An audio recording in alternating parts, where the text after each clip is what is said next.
Chapter 35:10. Imperial capital of the Divine Prefecture Eastern Palace. Kai Xiao ran over to report to her, beaming with joy. Crown Princess, a large batch of blank jade slips has arrived from outside the palace. Do you want to go out and collect them now?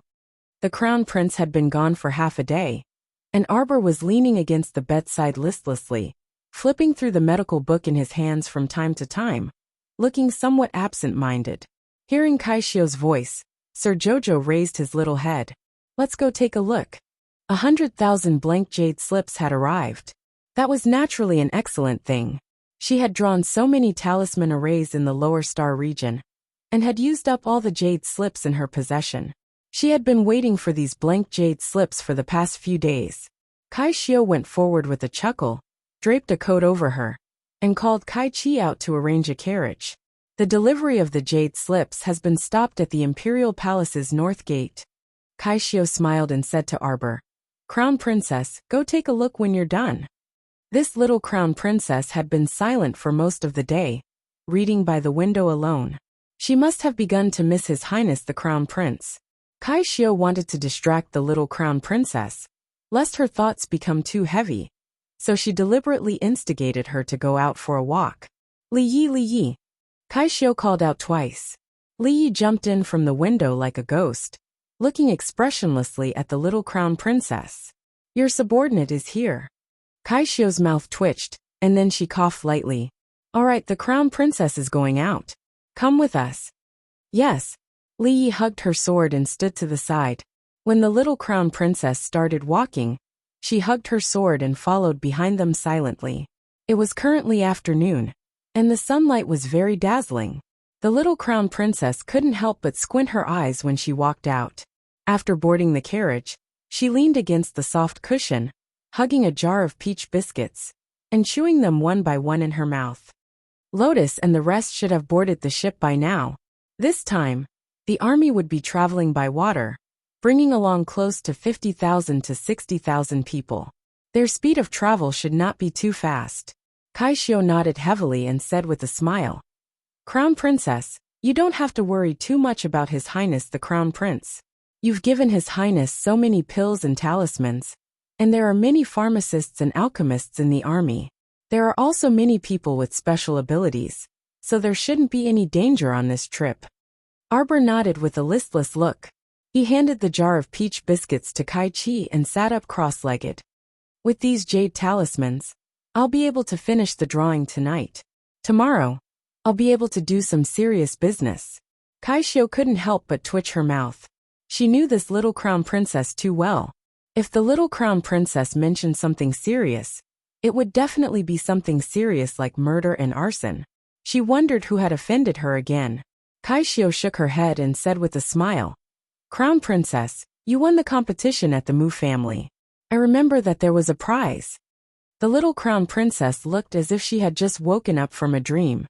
She immediately nodded and said, Kai Xiao, luckily you have a good memory. I forgot about it.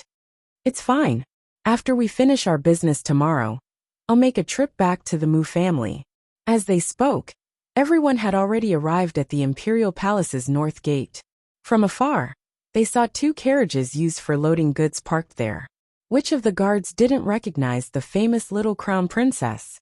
Seeing her get off the carriage and run over, they quickly put on a solemn expression and bowed in greeting. Chapter 35:11. Greetings to the Crown Princess. Arbor waved her hand, indicating that they could dispense with the formalities. She followed them, and hurried to the front of the two carriages. She ran to the carriage, and opened the curtain to take a look. She took one of the thin pieces of jade, and nodded repeatedly. She said to the honest craftsman who delivered the goods, Well done. The thickness of the jade piece was just right, and the size was just right. It was pure white and flawless, and it was very warm in her hand. Presumably, after she finished making the jade talisman, it would be even more beautiful. It doesn't matter if we slowly polish the rest. Remember to send the goods when you have them. Kai Xiao, give them a reward of 10,000 spirit coins. Kai Xiao smiled and answered. She went forward and handed a bag of spirit coins to one of the craftsmen.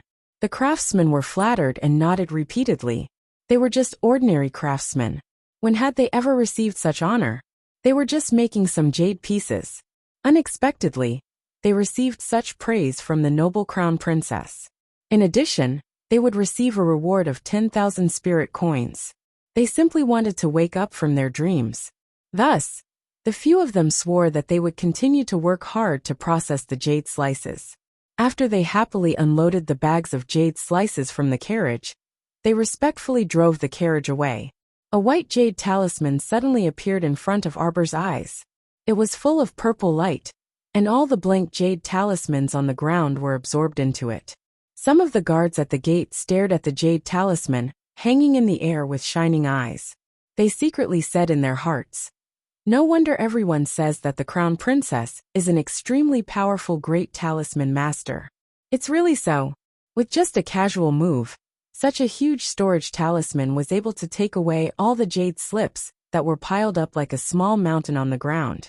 Compared to the inner world of ordinary people, which was 3 to 5 cubic meters, the storage space in the hands of the crown princess could be described as empty. A great talisman master was really powerful. She could casually think about how many things she could collect, and it was just a matter of a storage talisman. Arbor naturally didn't know that these guards worshipped her in their hearts. She raised her hand and grabbed the purple storage talisman. Then she turned around and looked at Kai-Shio and the other two. "It's still early. Do you want to go shopping?" Kai-Chi was the most lively. When she heard that she could go out for a stroll, she immediately clapped her hands and cheered, nodding her head repeatedly. The four of them then boarded the carriage and had the coachman drive the carriage towards the bustling Changle Street. The carriage stopped at the entrance of Kaidai Pavilion. The four of them got off the carriage and heard a commotion coming from the street corner. "Wow, Alchemy Master Dan is giving out a gift today. Everyone, let's go and take a look."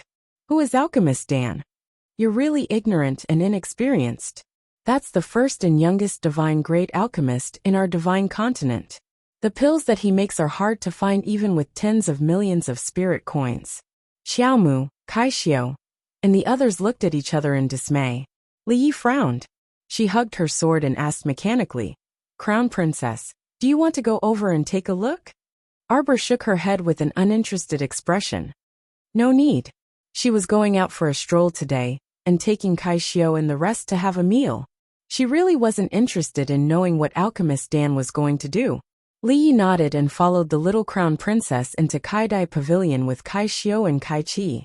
When Manager Hu of Kaidai Pavilion saw who came in, he immediately smiled so widely that his teeth could be seen, and his eyes couldn't be concealed. Chapter 35:12. Crown Princess, you finally found the time to come. If you still didn't come, shopkeeper who lowered his voice and winked at her. I'm afraid that the holy rice, spirit vegetables, and spirit fruits in this shop will be sold out again. Arbor nodded. I'll give you another batch later. The old shopkeeper immediately smiled so widely that his teeth disappeared. All right, Crown Princess, please head upstairs first. Thus, he arranged for the shop assistants to serve the young Crown Princess and her group. Arbor, Li Yi, Kai-Shio, and Kai-Chi were heading upstairs when they heard the sound of footsteps and a fragrant breeze. Looking up, they saw Princess Consort Zheng, Shi Yongqian, walking down the stairs with a soft and slender figure and a charming face. When the two met, Princess Consort Zheng smiled sweetly and nodded at Arbor. Crown Princess.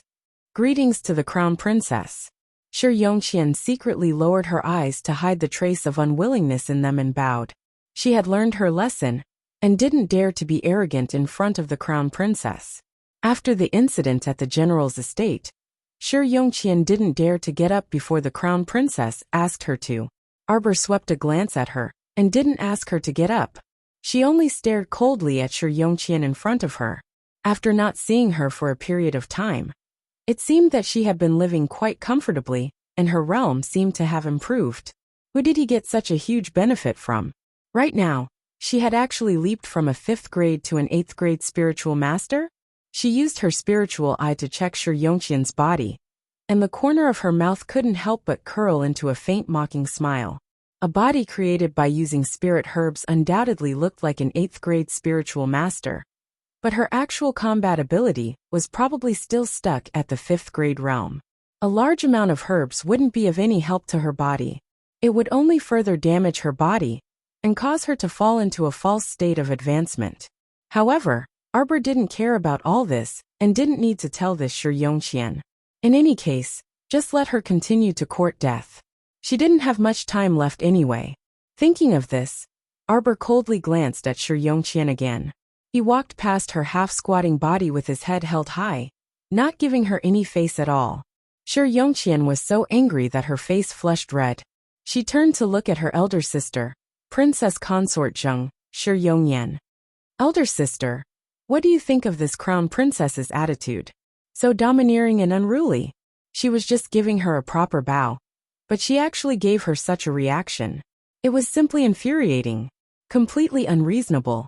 Shi Yongyan could tell that the crown princess didn't like her second sister very much. However, it made sense when she thought about it. The young crown prince consort had whipped her second younger sister the first time she met her second younger sister. There was no way that the crown prince consort would like her.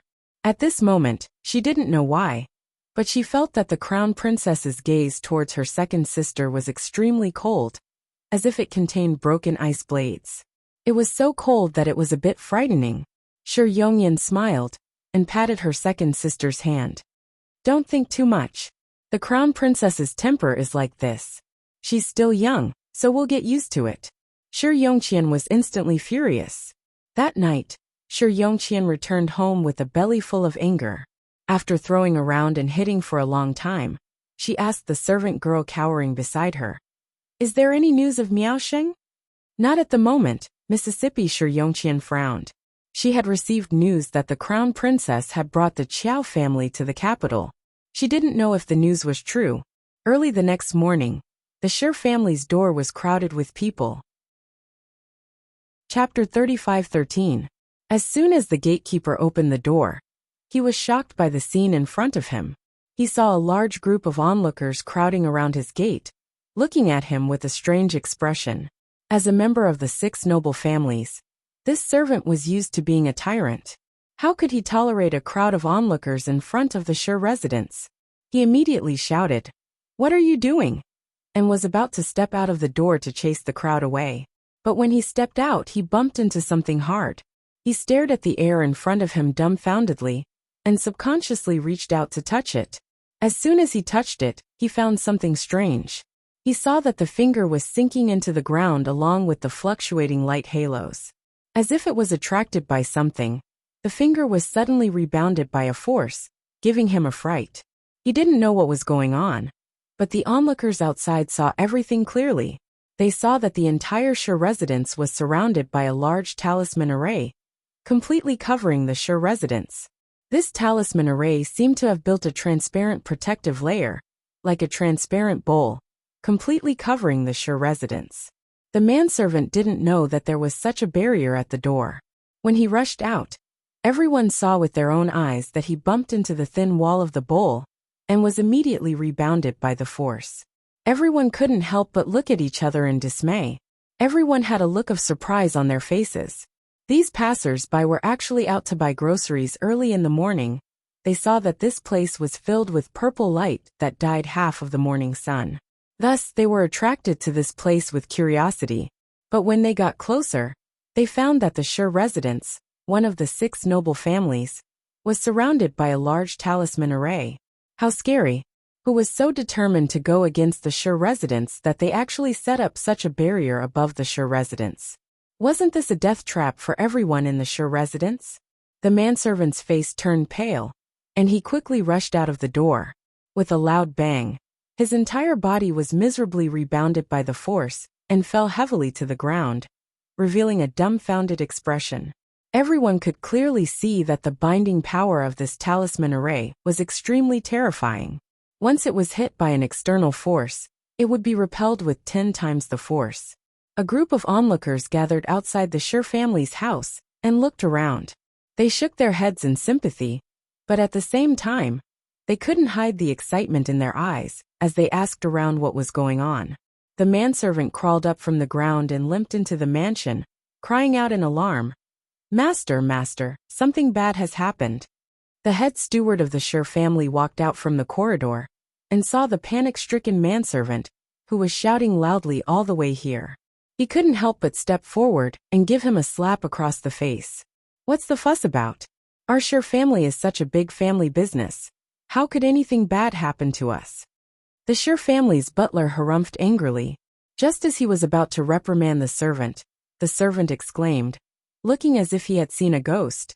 It's the real butler. Something bad has happened. Butler, go out and take a look. Our main entrance has been surrounded by people using special means. We can't get out at all. That's utter nonsense, the butler reprimanded. Although the Sher residence wasn't the most prestigious among the 6 noble families, as an old family, who would dare to cause trouble at their doorstep? Chapter 35:14. Patriarch Sher pushed open the door and walked out. His face darkened at the sound of the footman's voice, and he released a strong suppressive aura. What happened? The manservant was so scared that he kept quiet out of fear.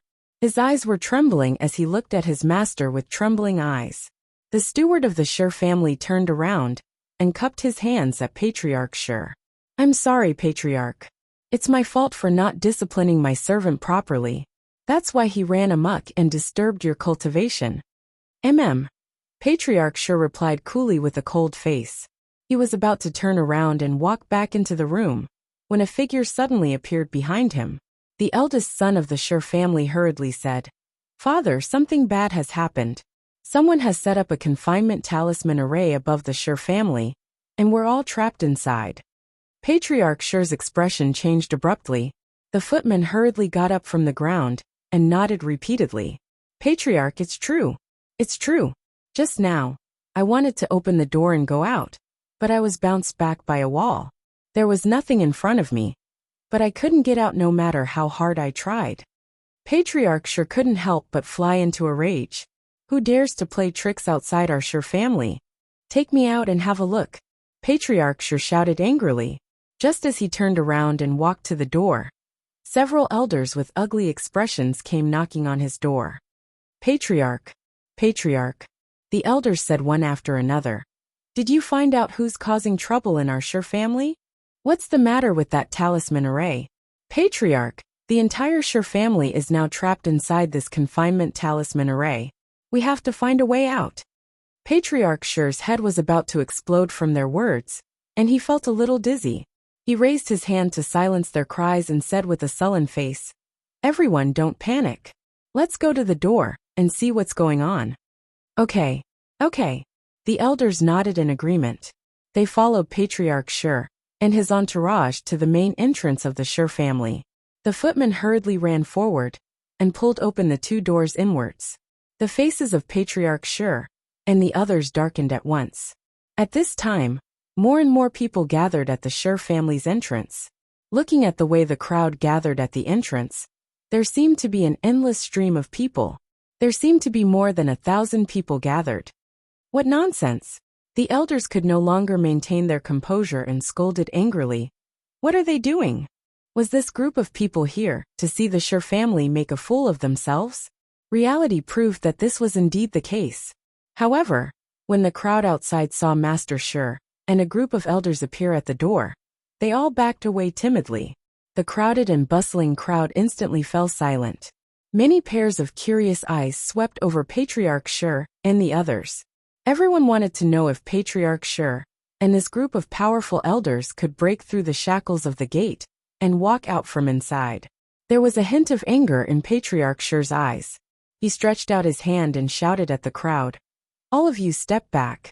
Yes, the elders, Sher family's eldest son, and the steward and footman all took a few steps back. One of the elders even scolded indignantly, These bastards. Don't wait for me to get out. When I get out, I won't let any of them off. Of course, the crowd didn't know that these elders were cursing them in their hearts. They were just watching the show.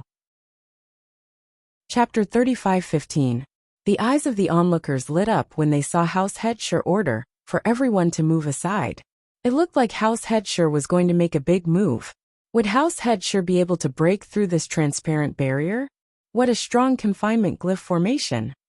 Several cultivators descended from the sky and landed in front of the crowd. The woman standing at the very front was surrounded by 2 or 3 female cultivators. Her eyes were like the stars in the sky, shining with light. When this female cultivator appeared, the male cultivators behind her couldn't help but bow respectfully and smile respectfully at her. Fairy Hao Fei. The female cultivators beside Hao Fei swept an indifferent glance over them and didn't speak. When the common people saw that even the cultivators had come to watch the commotion, they couldn't help but feel a bit more daring. When one of the women saw Hao Fei standing next to her, she couldn't help but muster up her courage and say to her, "Fairy, you're also here to watch the commotion. I don't know what kind of powerful enemy the Sher family has provoked, but they've covered their entire house from top to bottom. They're trying to think of a way to get out right now." Hao Fei smiled and couldn't help but look curiously at the entrance of the Sher family's house. House head Sher's old face was cold as he channeled spiritual power into his hands, and suddenly sent a palm flying towards the entrance. A faint sound of air current came from the air. Everyone stared at each other with wide eyes. Only a few cultivators saw that after House head Sher sent out that palm strike, an even stronger air current bounced back at him. His strength was so great, and his speed was so ferocious that it made people gasp in amazement. Hao Fei's eyes instantly widened. House head Sher had sent out a palm strike with his cultivation of the 12th level of the spirit realm, but the force of the counterattack exceeded that of the 15th level of the spirit realm. In her opinion, it was no different from the 3rd level of the spirit realm. Hao Fei couldn't help but sigh in amazement. She didn't know if she would be sent flying with her palm, if she was trapped in this talisman array. Would she also suffer an even stronger rebound force? This kind of formation could be said to be heaven-defying. Bam! Patriarch Sher barely managed to catch the rebounding force, and suddenly spat out a mouthful of blood. This sudden turn of events shocked all the elders of the Sher clan, including Sher Dalong and the housekeeper. Patriarch! They cried out in shock. The patriarch of the Sher clan was sent flying by this force, crashing heavily into a camphor tree behind them. The crowd gathered outside the Sher family's gates were horrified to find that even the towering tree had been broken in half by Master Sher's back. From this, one could see how powerful it was. Father! The eldest son of the Sher family panicked and hurriedly rushed over to support the head of the Sher family, who was bleeding profusely. Father! Father! The eldest son of the Sher family hurriedly reached out and massaged his father's back a few times. With trembling hands, he took out a large pile of medicinal pills and stuffed them into his father's mouth. While the head of the Sher family swallowed, blood continued to flow out of his mouth.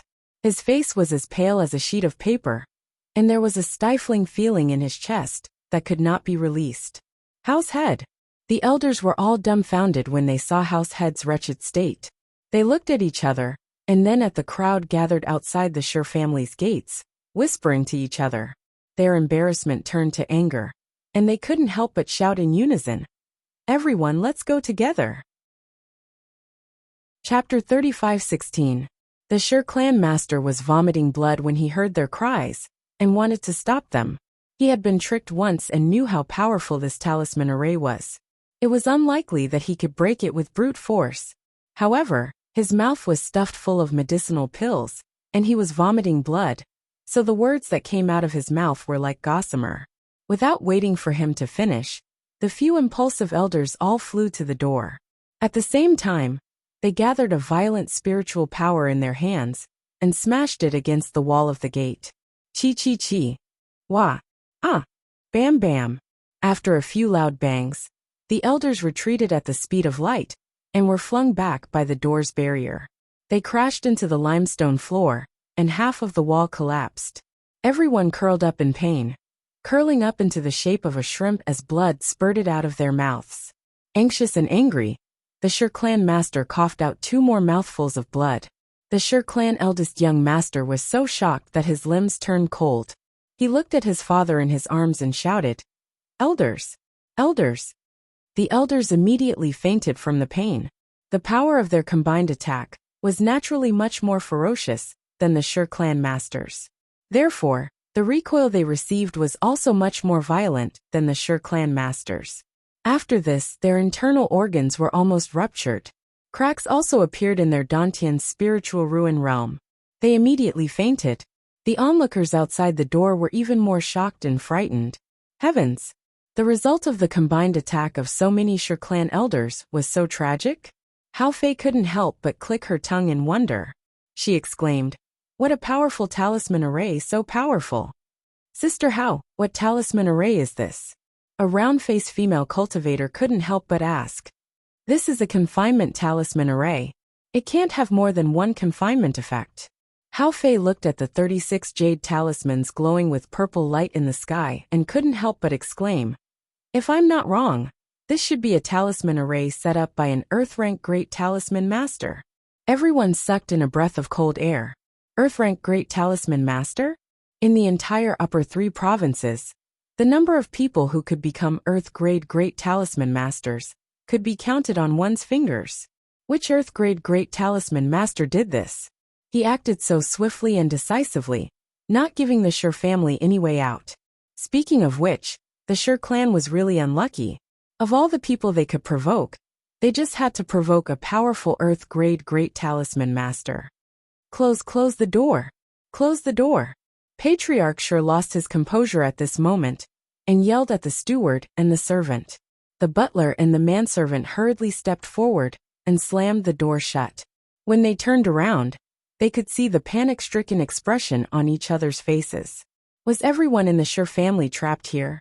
At the same time, the Mu family, inside the clan's gloomy dungeon, there was no sunlight at all. Mu Roxuan had been locked up here for more than half a month, and she was about to go crazy. For so many days, no one in the clan was allowed to see her. Mu Qingya couldn't see her daughter either. Until today, when Mu Roxuan was taken out of the dungeon, she realized that her daughter was so thin that she could be called a bag of bones. Roxuan. Mu Qingya had just taken a few steps forward when she was startled by Mu Roxuan's gloomy eyes when she raised her head. Her daughter's eyes were clearly filled with unforgiving and resentment. Chapter 35:17. Was she holding a grudge against her? But there was nothing she could do. The patriarch had ordered that no one was allowed to enter the dungeon to see her. Although Mu Qingya was worried about her daughter, she could not disobey the old patriarch's order. Old Master Mu was sitting in the main seat in the court. Several elders, the patriarch, and many brothers of the Mu family were present as well. This was a public trial. As Mu Roxuan's mother, Mu Qingya made an exception to come to the main court to listen to the trial. However, she did not have much right to speak. Mu Roxuan, do you admit to your crimes? The upright elder Dao spoke in a dignified voice. How could an evil talisman master appear in a talisman aristocratic family? This was the biggest joke in the world, and it was a disgrace to the Mu family. Rumors that the eldest daughter of the Mu family was a talisman master had already spread. Many people came to the Mu residence every few days to make a fuss, demanding an explanation. In everyone's opinion, a terrifying existence like a talisman master must be dealt with as soon as possible, lest it became a threat to the entire divine mainland when it grew stronger. What crimes should I admit to? Mu Roxuan said sternly. She raised her bound hands and glared fiercely at everyone in the court. I don't admit to my crimes. I'm not guilty at all. It's all of you. You cowardly and incompetent people can't even protect your own daughter and granddaughter. Someone else said that they would punish me. And you want to punish me? Ha ha ha ha ha. Then she burst into wild laughter. She did not seem like a normal person at all. Old Master Mu frowned slightly and sighed. Let's not talk about whether you're a talisman master or not. You tried to harm your own sister during the competition, and tried to use a talisman to kill her. Are you still not admitting to your crimes? She deserves to die. Mu Roxuan's eyes shot out a poisonous glint. She went against me time and time again. She's just a village woman from the lower star domain. But she doesn't have the self-awareness of someone from the lower star domain. Shut up. Old Master Mu could not take it anymore and roared at her. He looked at her with disappointment. Roxuan, you've disappointed me. Mu Xingchen looked at her indifferently and did not say anything. He only shook his head. Disappointed? Ha ha ha. Disappointed. Mu Roxuan screamed at them. What did you tell me when I was a genius? You are the hope of the Mu clan.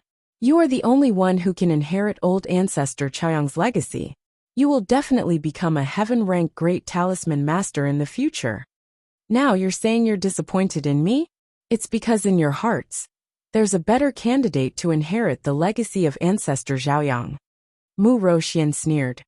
Why should I become a useless chess piece to be abandoned when a better person appears? Why do I have to give up everything that I've worked so hard for so many years? If it were you, would you be willing? Do you know how to do it? Bastard! Mu Jingfeng slapped the table and stood up, slapping Mu Roxuan's cheek.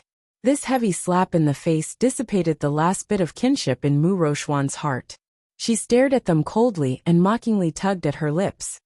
It's precisely because I don't want to lose and disappoint you that I ended up like this today. She turned to look at Mu Xingqian and coldly said, Brother, help me pass a message to Arbor. Chapter 35:18. Today I, Mu Roxuan, will end up like her in Arbor in the future. When the day comes when an even more powerful talisman master replaces her position in Arbor, she will be just like me, pitiful and pathetic. Ha ha ha ha ha. After saying that, she started laughing maniacally. Mu Xingqian had already lost all patience with this younger sister, whom he had watched grow up. He coldly said, Don't worry. Jojo's temperament isn't as stubborn as yours. Perhaps you don't know this, but Jojo has always felt that there's always someone better than him.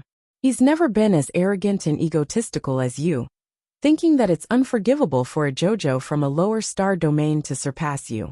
After he said this, he turned his eyes away and did not look at her again. Mu Roxuan, on the other hand, laughed with tears in her eyes, a sharp and cold glint flashing in her eyes. Today, all of you look down on me, thinking that I, a talisman master, have tarnished the family's reputation. In the future, I want each and every one of you to be unworthy of me, Mu Roxuan. Mu Jingfeng coldly said. According to the family rules, cripple Mu Roxuan's cultivation, break her arms, and chase her out of the Mu family. Throw her to a remote branch, and let her perish on her own. Mu Qingyao exclaimed. Old master, don't. Grandpa Mu also frowned. Isn't the punishment too severe? No matter what, she was still his granddaughter. This child was still young. She had only taken one wrong step, and it was not as if she could not be saved.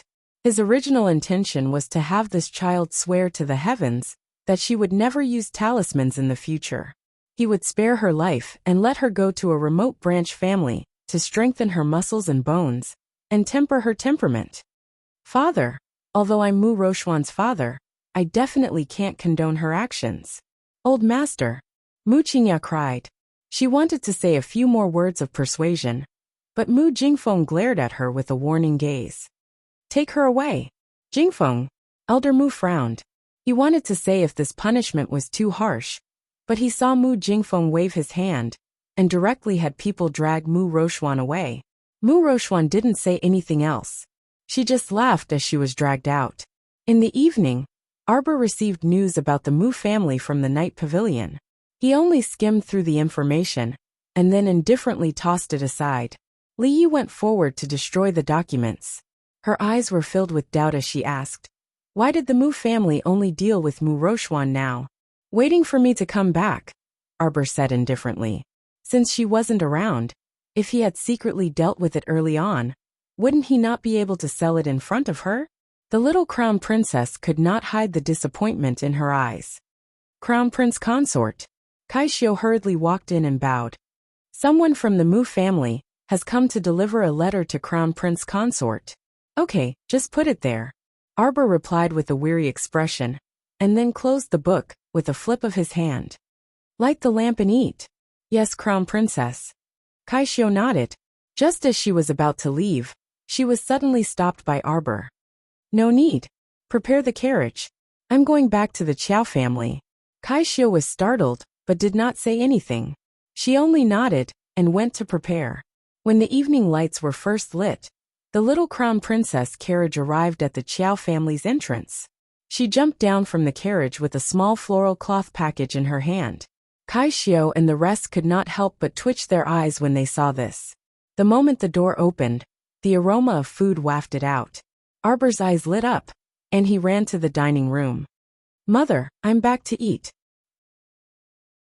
Chapter 35:19. Wei Ziqing came out of the hall to welcome them. When she saw her daughter's figure skipping over, her eyes curved into crescents. Why did you run back? She said this, but her hands involuntarily hugged her daughter and took the small bag she was carrying. It's too boring to be alone in the Eastern Palace.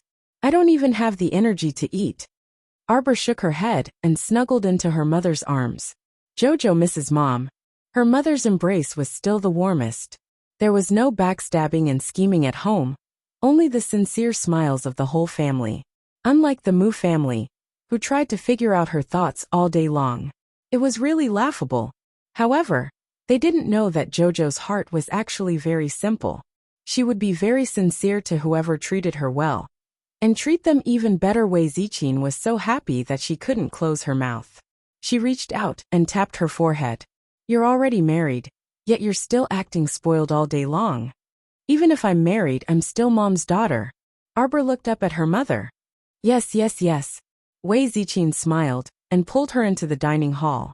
Second uncle and the others just happened to come in from the side door. They were all happy when they saw them. Jojo is back. How long do you plan to stay this time?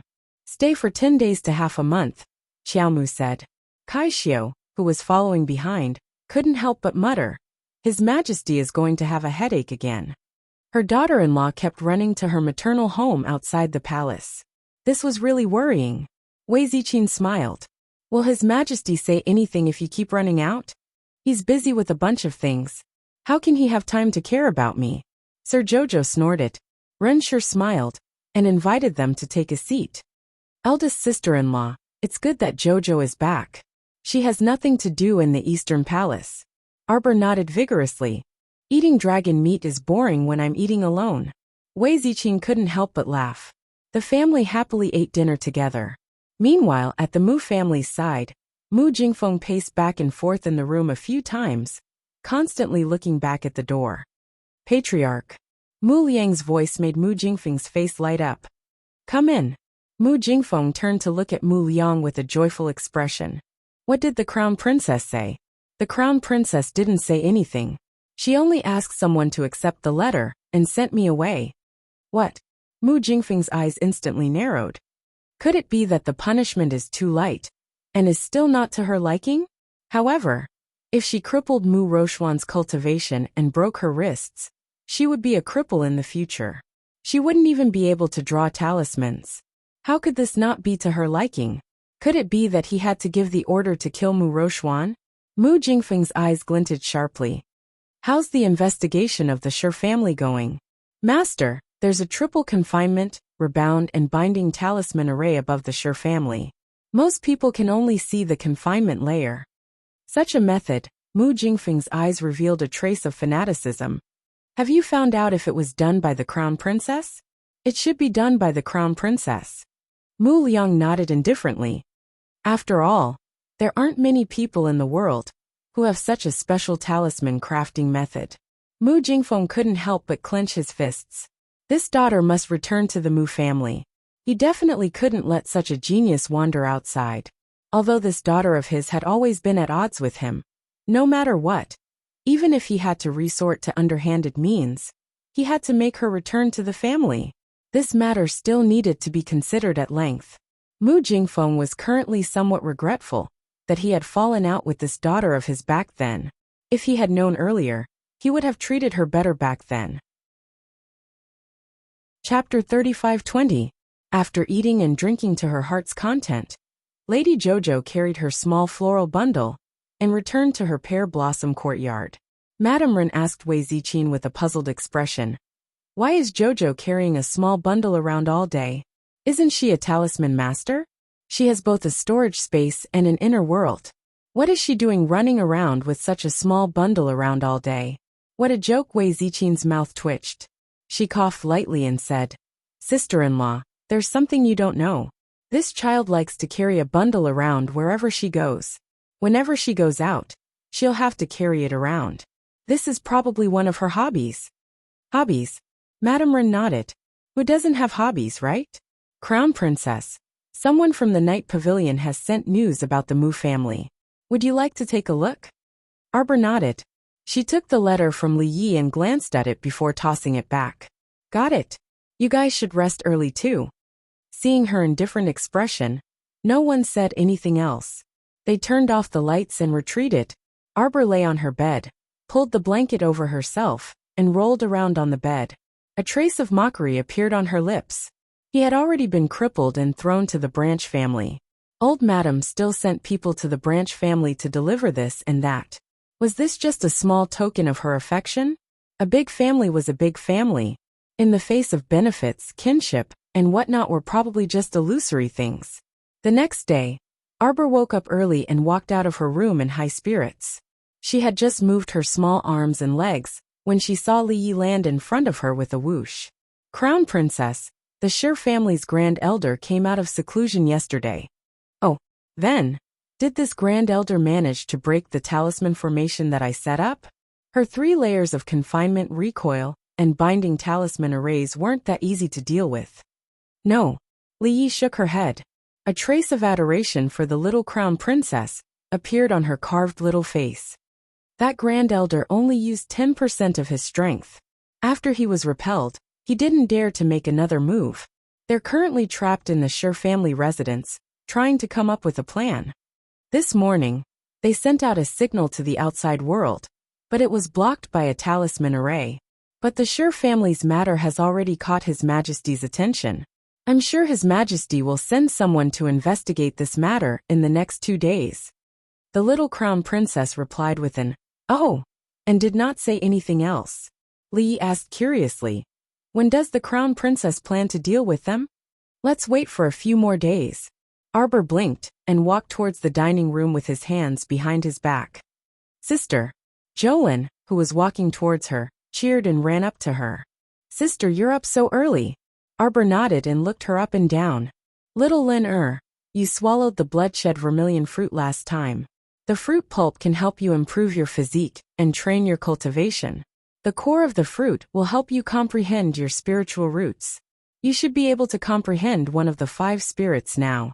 She looked her up and down a few more times before saying, "I'll get Chiochio to give you a drop of natural water, and see if you can comprehend the 9th level of spirit water. How about you go to Fish Orchid Planet for seclusion for a while?" When Jolin heard this, she nodded her little head. "Okay, big sister." She definitely wouldn't be a burden to her sister in the future. She would work hard to become stronger, so that she could shoulder the burden of the Qiao family and protect her family. Arbor patted her little sister's head and pulled her into the dining room. "Let father and mother know before you go into seclusion." Chapter 35-21. After all, it wasn't something that could be done in a short period of time. Once she went into seclusion, it could take a day or 2, or even 3 months. The sisters entered the living room just as breakfast was about to begin. Arbor brought up little Lin's matter to her parents. Since it was a serious matter of cultivation, Xiao Zhongbang and the others naturally supported it. Moreover, they had all visited Paradise Planet before. It was magical and powerful. Since their youngest daughter could cultivate there, they naturally didn't have to worry about her safety. Arbor's family happily finished their breakfast and planned to drink tea in the living room.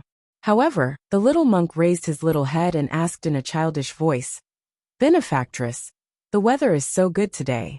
Can you take this little monk out for a walk?" Arbor looked down at the little guy and coughed. She took out a pink square cloth hat from her inner world. "All right then. Put this on. I'll take you out for a walk." The little monk immediately showed a look of disdain. "That's for my benefactress." Xiao Mu's eyes turned, and she took the little monkey out of Paradise Planet. She patted the little fellow's head. "Little monkey, the fur on your face is much better now. Are you interested in going out for a walk with us?" The little monkey was originally covered in hair from head to toe. Now, at least the outline of his face was slightly clearer. After a lot of hair was gone, his little face revealed its original delicate appearance. "Sister, I want to go too. I want to go too." Xiao Sun cheerfully cheered and ran to Arbor to show off. "All right then." Arbor thought about it and agreed. She put the little pink hat on the little monk's head. "Let's go together." Jolin immediately wanted to join in the fun. Arbor thought about it again. If she didn't let the little foodie go out for a walk, she probably wouldn't feel at ease, even if she went into seclusion. Rather than that, she might as well go out for a walk. Moreover, she was curious about how the Shi family was doing. The Qiao family's residence was located on Chang'e Street. They didn't need to call a cab when they went out. They could just walk around. After Qiao Mu and the others exited, they strolled along Chang'e Avenue. When they saw some odds and ends, they happily bought them all. Sister, the imperial capital of the divine prefecture sure is lively. Holding a pastry in each hand, Xiao Sun muttered softly as he ate. In our Mo Kingdom capital, we can only see so many people walking on the streets during the holidays. Arbor raised his hand and patted his younger brother's head. This child's birth coincided with troubled times, and she had been living on Seacombe Planet all this time. Even though the Mo Kingdom capital's public security was still okay, she would still be harassed by zombies. Naturally, she had never seen such a peaceful and prosperous world. Xiao Sun, do you like it here? Xiao Sun nodded vigorously. Then you have to work hard and become stronger. Only then will you be able to protect your beloved home. Miss Qiao kept reminding her younger brother to work hard. Xiao Sun nodded obediently. Sister, don't worry. I will work hard. Everyone go and take a look. The Shi family has sent out a distress signal to the outside world again. Wow, they've already sent out their grand elders. How come they still haven't been able to break that talisman formation? This is getting interesting. Ha ha ha ha. Some people were teasing, while others were watching the show. Many people rushed in the direction of the Shi family again in a hubbub. Xiao Lin nibbled on the drumstick in her hand curiously. She turned to look at Arbor and asked, Sister, what's going on with the Shi family? Chapter 35-22. Arbor's eyes flickered. Little Lin, are you curious? Xiao Lin naturally nodded her little head vigorously. Of course she was curious. She heard that the Shi family was one of the 6 great patrician families of the Divine Province, a large family clan with abundant resources. Now that they were trapped by a talisman array, how could she not be curious? Moreover, talisman arrays? Xiaolin glanced at her older sister strangely, but she was unable to discern any emotion from the little stoic's face. Haha. It couldn't be that this matter had something to do with her older sister, right? Arbor said expressionlessly. Since little Lin is interested, then let's go over and join in the fun. Xiaolin blinked and hastily nodded her little head. Strange. She kept feeling that her older sister's calm stoic face hid a sharp and cold glint. Arbor led Xiaolin, Xiao Sun, the little monk, and the little monkey toward the Shi family along with the crowd with an apathetic expression. It looked like the 5 of them were just following the crowd to the Shi family's entrance to join in the fun. Li Yi and Saixio, who were a short distance away from them, exchanged glances and hastily quickened their pace to catch up. When they arrived at the Shi family's entrance, they finally understood what it meant to be a sea of people that blotted out the sky and covered the earth. There were about several thousand people crowding around the Shi family's entrance at this time. There were even people who specially climbed up trees and sat on tree trunks with tea sets and small tables, leisurely sipping tea while watching the Shi family make a fool of themselves. Too hilarious. Little Xiaolin's mouth twitched. She looked around and saw many spies sent by various clans to gather information hidden in the crowd. Arbor and the others relied on their nimble movements, and Li Yi to open a path for them to squeeze to the front of the crowd. An auntie who was talking until her saliva was flying everywhere said to someone with a smile, "Oh my, there are twice as many people here today compared to yesterday. There are people selling seats at the back. If I want to sell my front row seat, I should be able to sell it for 5 spirit coins." Xiaolin glanced at that auntie speechlessly. That auntie also immediately noticed them. Her pair of watery eyes widened as she said, "Hey, where did you little fellows come from? It's so crowded at the back." If he wasn't an immortal cultivator, he wouldn't have been able to squeeze his way to the front of the crowd. Could it be that these weak-looking brats all had extraordinary skills? The aunt looked at them suspiciously. Before she could speak again, a person strode over from the side and cupped his fists at Xiao Mu with an excited expression. "Little miss, I finally found you." Arbor tilted his head and saw a young lady with bright eyes, white teeth and smiling eyes. It seemed a little familiar, but Arbor couldn't remember where he had seen it. Benefactor, don't you remember me? The girl laughed heartily. I'm Hao Fei. A few days ago, my benefactor lent a helping hand and saved my life. He even helped me successfully pass through the 5 spirits reincarnation tribulation, and successfully advanced. When Arbor heard about the 5 spirits reincarnation tribulation, he immediately came back to his senses. He nodded and looked at her curiously. You are the female cultivator who was burned and forged by the thunder fire tribulation that day? Hao Fei's eyes flashed with joy. She nodded heavily and said, Yes. I will never forget the grace of rebirth. Please accept a bow from Hao Fei. The auntie at the side instantly fell silent. Chapter 35-23. She was aware of Hao Fei's identity.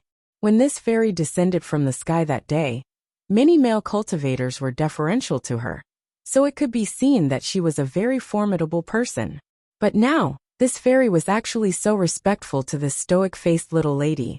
It could be seen that this little lady was definitely out of the ordinary. Arbor shook his head. You don't need to be like this. A favor must be repaid with a gushing spring. Hao Fei bowed and stood up with a smile. From now on, Hao Fei is willing to follow little benefactor and repay the favor of that day. Arbor blinked. That day, I merely lifted a finger. You don't need to be like this. Hao Fei straightened her face and shook her head. To benefactor, lending a divine object like the giant cauldron that day was a trivial matter. But to Hao Fei, that was indeed an act that saved my life. Little benefactor, please don't decline. Hao Fei bowed respectfully again. During this time, I've been searching for traces of benefactor in the city, but I couldn't find you. I didn't expect that I would run into benefactor by chance today. Arbor's eyes brightened. You're truly willing to work for me? I won't refuse even if I have to sacrifice my life. Hao Fei hastily said. If benefactor has any doubts, Hao Fei is willing to hand over a strand of her soul. Sister Hao. The female cultivators behind her couldn't resist exclaiming. Hao Fei waved her hand indifferently. Her life was saved by the young woman. And if it wasn't for the young woman's help that day, then not to mention advancing into the God-rank realm, her soul would have probably been obliterated a long time ago, and even a wisp of ash would have dispersed into the heavens and the earth. Thus, it was merely a strand of her soul, so what was there to mention? If she didn't repay the little lady's favor, she would definitely be conflicted and unable to endure it. If an inner demon developed, it would probably affect her future cultivation. The little stoic cracked her small lips. I don't need a soul. Since that's the case, then consider it as me hiring you. Hao Fei was overjoyed and hastily cupped her hands with a smile. It's already great that little benefactor is willing to keep me. As for hiring me, there's no need to mention it again. I, Hao Fei, also don't need benefactor to give me any more rewards. At this time, the 4 female cultivators behind her quickly stepped forward and cupped their hands. Little girl, we've been traveling Jianghu with Sister Hao for many years, and we've become inseparable. Do you think you can? An awkward expression appeared on the female cultivator's face as she spoke. This was quite a bit of an attempt to force a sale. After all, they were only level 12 great spiritual masters. They were not God realm masters. If someone could take out a treasure to help Sister Hao successfully advance to God realm, he must have extraordinary strength. There was no need to reluctantly take them in. However, they didn't want to be separated from Sister Hao. After so many years of traveling together, they had already become like family to each other. They really didn't want to be separated like this. Arbor glanced at their troubled faces and nodded. Then I'll hire the 4 of you at the same time. I'll give you a monthly salary according to the market price. The 4 of them immediately beamed with joy and thanked the little girl. The little stoic thought, finally, the Heavenly Pill Dispensary and Heavenly Province Association in the south of the city had hired thugs to protect them. In the future, when her small business expanded, perhaps there would be greedy people coming to make trouble. At that time, with Hao Fei and the others watching over them, she could be at ease. Ao Yi, who was hiding in the shadows, was already silently crying. This was the difference. Chapter 35-24. It was obvious how much the little girl disliked the crown prince when he offered himself to her. Look at the female cultivators that the little girl offered to take in now. How good was their treatment? Unlike her and Xiao Yao, who offered themselves to the crown prince, but no one wanted them. They even had to pay a fee to stay and serve the crown prince. Jealousy was heart-wrenching. Tong, who was also hiding in the dark, couldn't help but glance at the kid beside him. He elbowed him and asked, "What are you doing?" He suddenly looked like he had nothing to live for. It didn't seem like anything had happened. Arbor was in an inexplicably good mood after taking in a few useful subordinates. He didn't think that he would be able to pick up a few more subordinates just by inspecting the Sher clan. Master Jojo's luck was on his side. It was unstoppable. Jolin was also very happy. Nibbling on the chicken leg in his hand, he asked, "Sister, do you think the Sher clan will be able to escape from this array?" It's coming, it's coming." A commotion broke out. Everyone looked up at the sky above the Sher clan. They saw an old man with white hair and beard leaping into the air. Abruptly, he launched several palm strikes at the sky above the Sher clan's courtyard. Everyone heard a deafening boom, but the array didn't shake in the slightest. Then, under the lead of the white-haired old man, dozens of elders of the Sher clan launched dozens of attacks in the direction of the old man's palm strikes. Everyone's eyes lit up. They said excitedly, "It seems that the Sher clan has finally figured out a way to deal with this array after a night of silence. They're launching fierce attacks at the same point on the array's barrier. If this continues, the array will definitely break." A group of onlookers were watching the show with relish, and there were also some idle people there who were explaining a thing or two.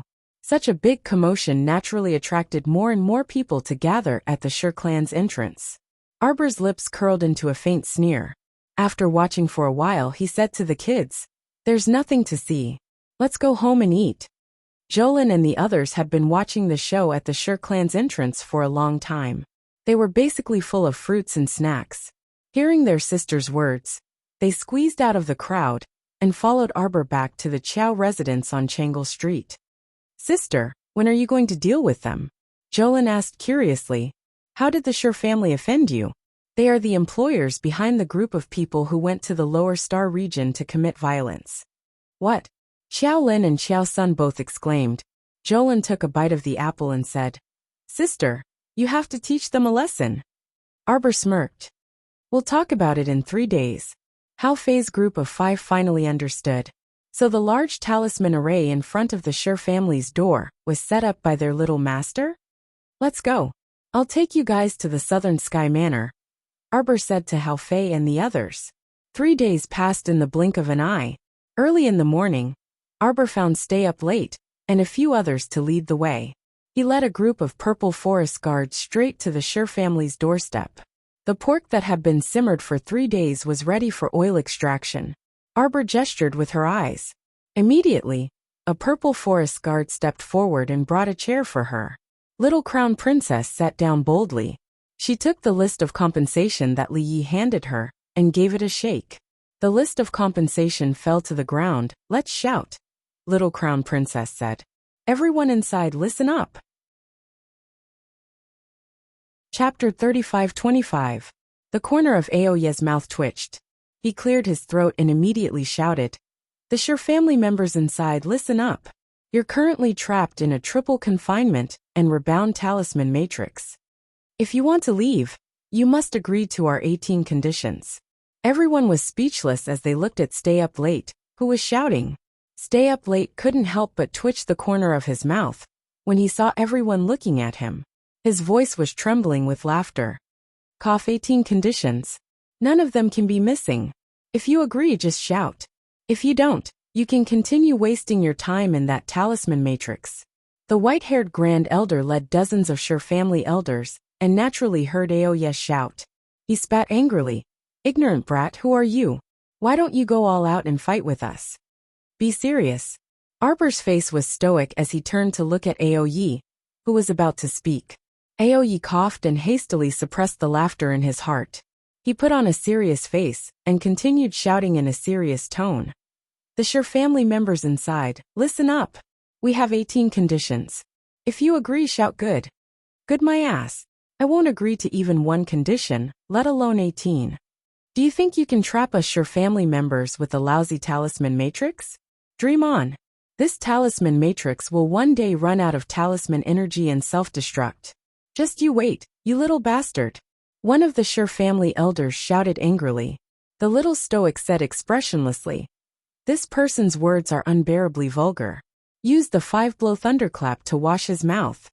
Then, she flicked her fingers and dozens of jade talismans flew up like streaks of light, directly entering the center of the triple talisman matrix. Not long after, a person's blood-curdling wail and howl could be heard from inside, accompanied by thunderous booms. The spectators outside all jumped in fright. The confinement talisman matrix had trapped the Sure family members inside for 3 to 4 days, but it had never attacked anyone before. Wow!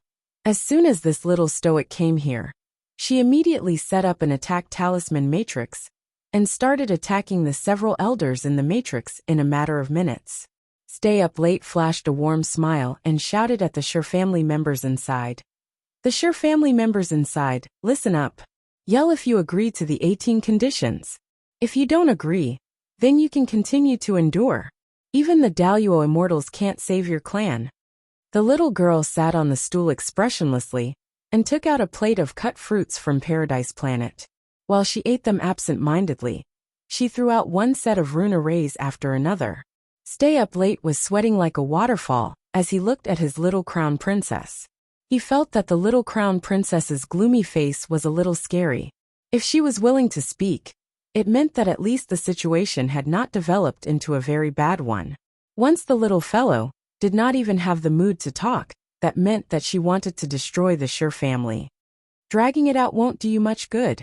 Stay Up Late continued to persuade them earnestly. Don't think that our little master's talisman matrix will run out of talisman energy one day. You have no idea how many similar talisman matrices our little master has. 3 days won't exhaust your food and water, but what about 5, 7, or 15 days? Chapter 35-26. 1 month, 3 months, a year and a half. Aoyi tried to persuade them with reason and emotion. Listen to me. Just agree to these 18 conditions. Let's sit down and talk about the compensation peacefully. Compensation? For some reason, the Sure family felt that these 2 words sounded a little familiar. At the same time, the spies lying in ambush outside the Sure family's house had already returned to their respective houses to report the results of their investigation. The young Crown Prince Consort is abnormal, family head. Young Crown Prince Consort, there's nothing left to play with now. She's going straight to the Sure family's door and using the 5 thunders array to suppress them. Now she's asking for compensation. Master, in my opinion, it's better to play it safe. Who knows if this fire will burn our house down if we go to the rescue? Such conversations were widely spread among the aristocratic families of all sizes in the capital. Everyone knew that it was that little pervert, the young Crown Prince Consort, who had set up this confinement array to trap the entire Sure family inside. 18 conditions for compensation. It's not a lot. Agree to it, and I guarantee you won't lose out. Get your master to come out and talk to me. I guarantee. Oh, Yi was still talking in his head. A slightly aged voice suddenly interrupted his monologue. Who are you? Friends outside, could you please let us know the truth? In this world, there are only a few families who can make the Crown Princess come to their door to collect their debts, Arbor said coldly. The Sure family is one of them. Everyone, Crown Princess, thank you so much. Damn it. You make it sound like it's a great honor to have you come to their door to collect their debts. They must have had 8 lifetimes of bad luck. By this time, Master Sure had already been helped to the courtyard and stood in the middle of the courtyard. Crown Princess, I didn't expect you to be the one who attacked the Sure family. Master Sure was still recovering from his injuries, so he didn't dare to speak too loudly.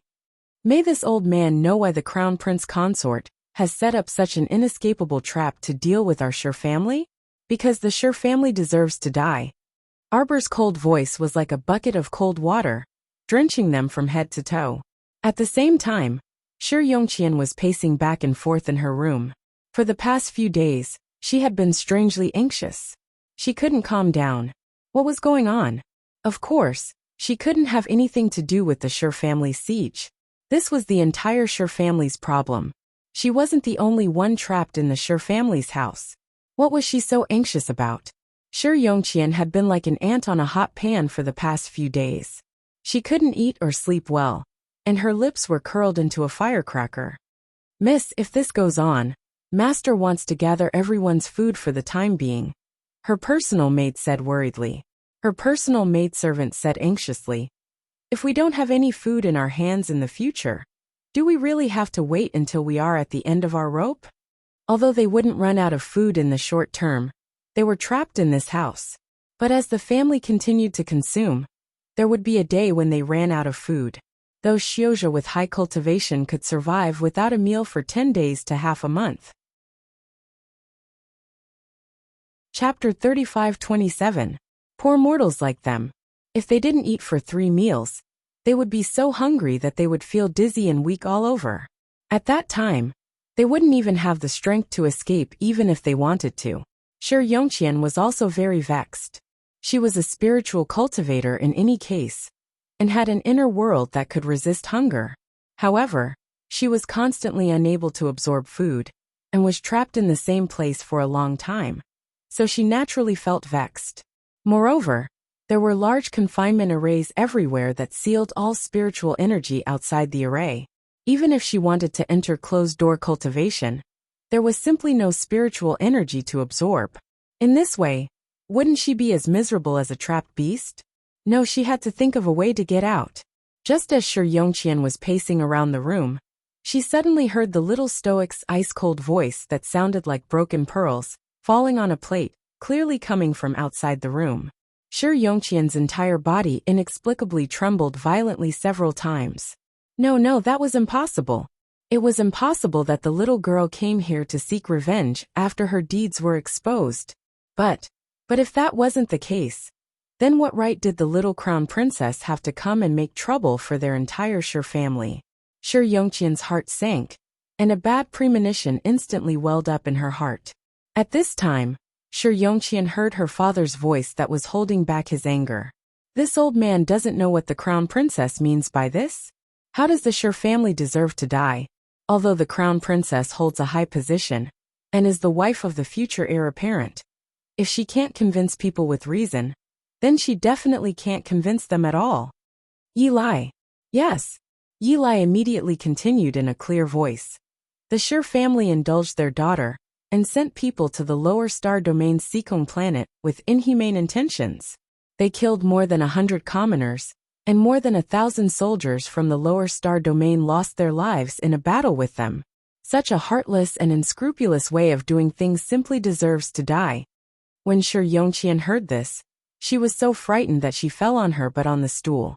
Was it really because of the incident at the lower star domain Sikong planet that they came looking for trouble?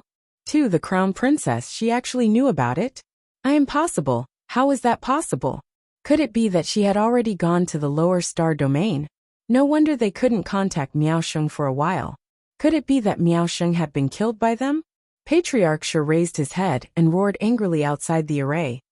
Who allowed my daughter to go on a killing spree in the lower star field? Make yourself clear. Weren't you the one who did it? Stay up late asked coldly. Even if it wasn't you, it has something to do with your daughter. Nonsense. Patriarch Sure roared, and then coughed continuously. He felt stifled and his heart was extremely flustered. Crown Princess, if you want to condemn someone, you can always find a pretext. Looks like you won't shed tears until you see the coffin. Stay up late said coldly. How about this? Go to the door and open it. We'll let you meet someone. Patriarch Sure really didn't want to open the door. After all, the Sure family had been trapped here for a long time. As soon as he opened the door, he was bound to see a bunch of onlookers, which was really annoying. These onlookers seemed to have nothing better to do. They liked to wait outside the Sure family's door, and continue to watch the Sure family make a fool of themselves. How is it? Patriarch Sure, you haven't responded for a long time. I'm guessing you don't dare to open the door to recognize your people? The head of the Sure clan was infuriated. He gave his son a look. What's so scary about the Sure family? The eldest son of the Sure family hurried forward and yanked open the door. He looked outside with a cold gaze.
Chapter 35:28.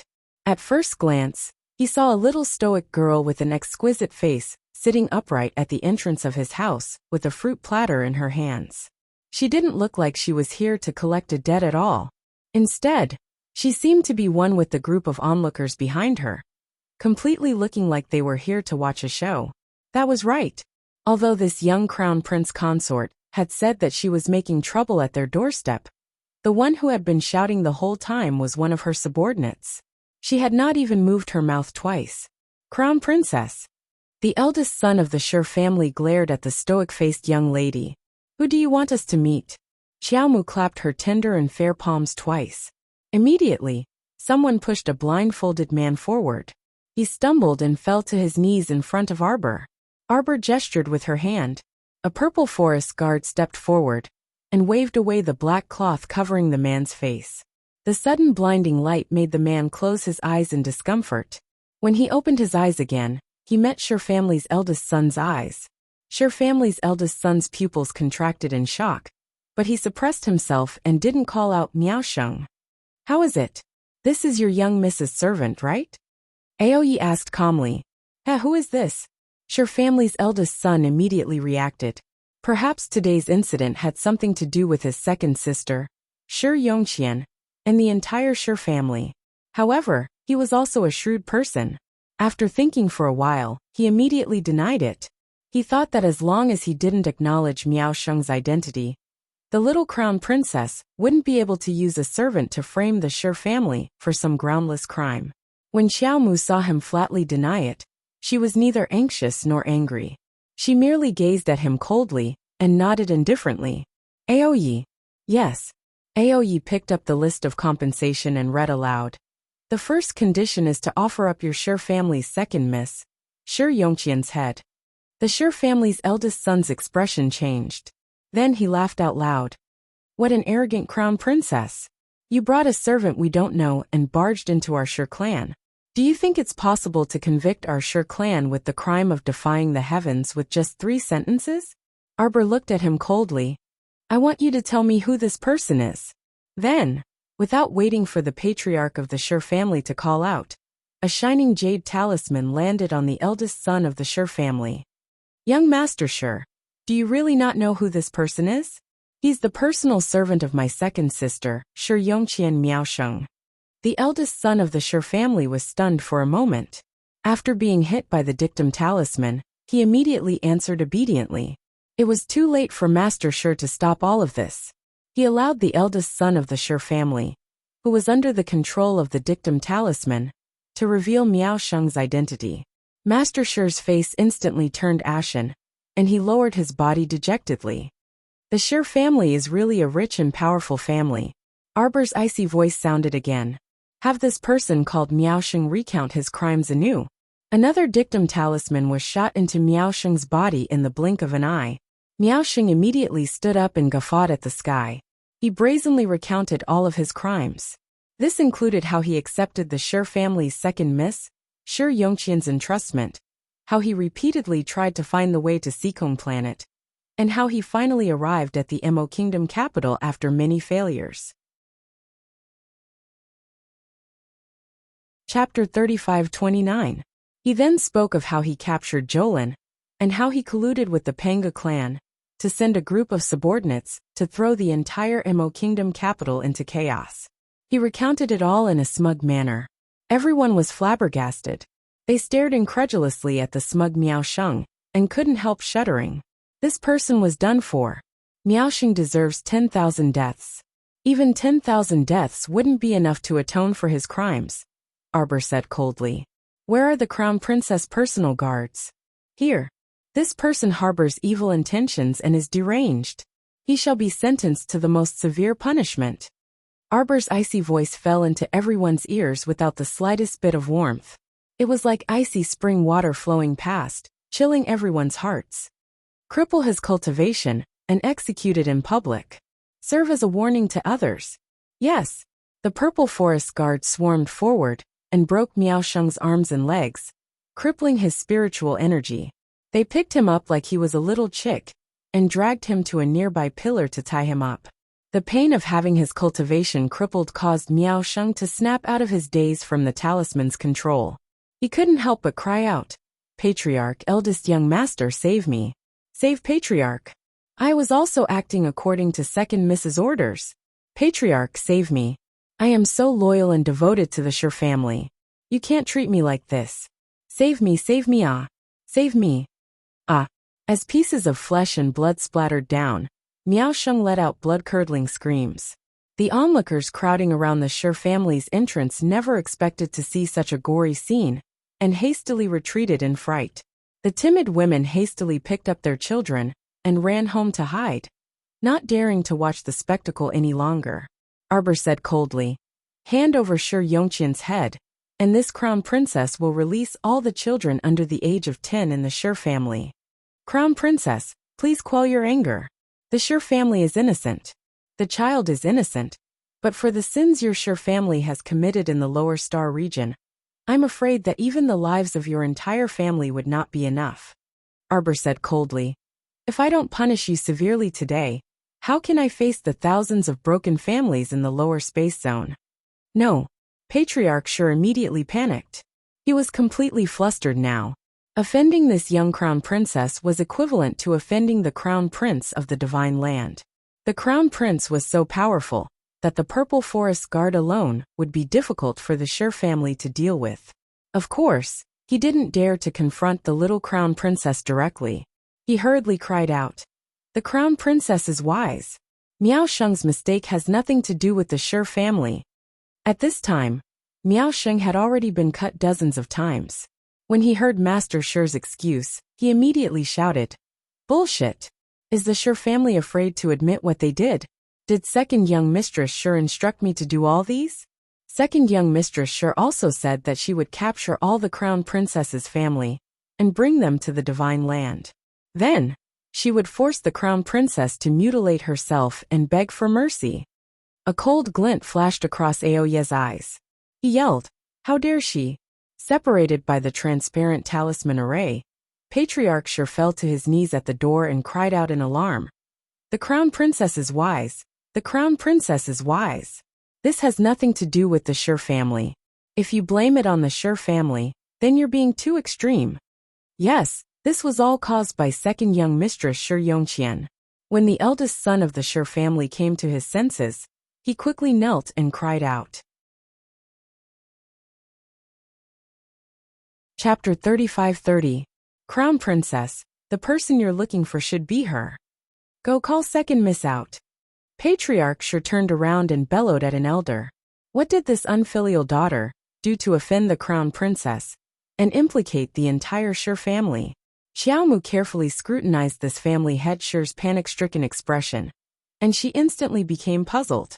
A person's first reaction in a moment of fear and anxiety could not be faked.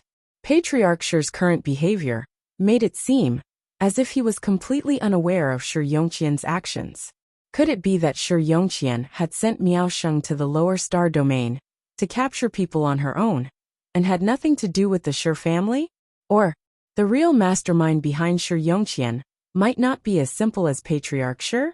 She seemed to have thought of something as her eyes flickered. Patriarch Shi, I, the crown princess, am a fair and impartial person. I will not wrong the Shi family for no reason, Arbor said coldly. Do you dare to accept my dictum talisman's test? I dare. I dare. Patriarch Shi hurriedly raised his head and said resolutely, I dare. He no longer cared about being a laughingstock in front of the crowd. If he could save the lives of more than 1,000 people in the Shi family, even if he had to lose face, what harm was there in making a sacrifice? Seeing his resolute expression, Xiaomu believed him a bit more in her heart. Nodding, she flicked a dictum talisman and asked a few simple questions before keeping it. She looked coldly at Patriarch Shi and said, I, the crown princess, want to confront Shi Yongqian face to face. Second miss is here. Second miss is here. Everyone turned around and saw two elders angrily escorting a woman with messy hairpins and long hair. They were escorting her all the way here. Kneel. Patriarch Shi roared furiously. You unfilial daughter. My daughter, my daughter. Madame Shi cried as she chased after them. She wanted to stop them from abusing her daughter, but an elder flung her onto the blue and white tiles with a flick of his sleeve. You dare to cry. Master Shi scolded harshly.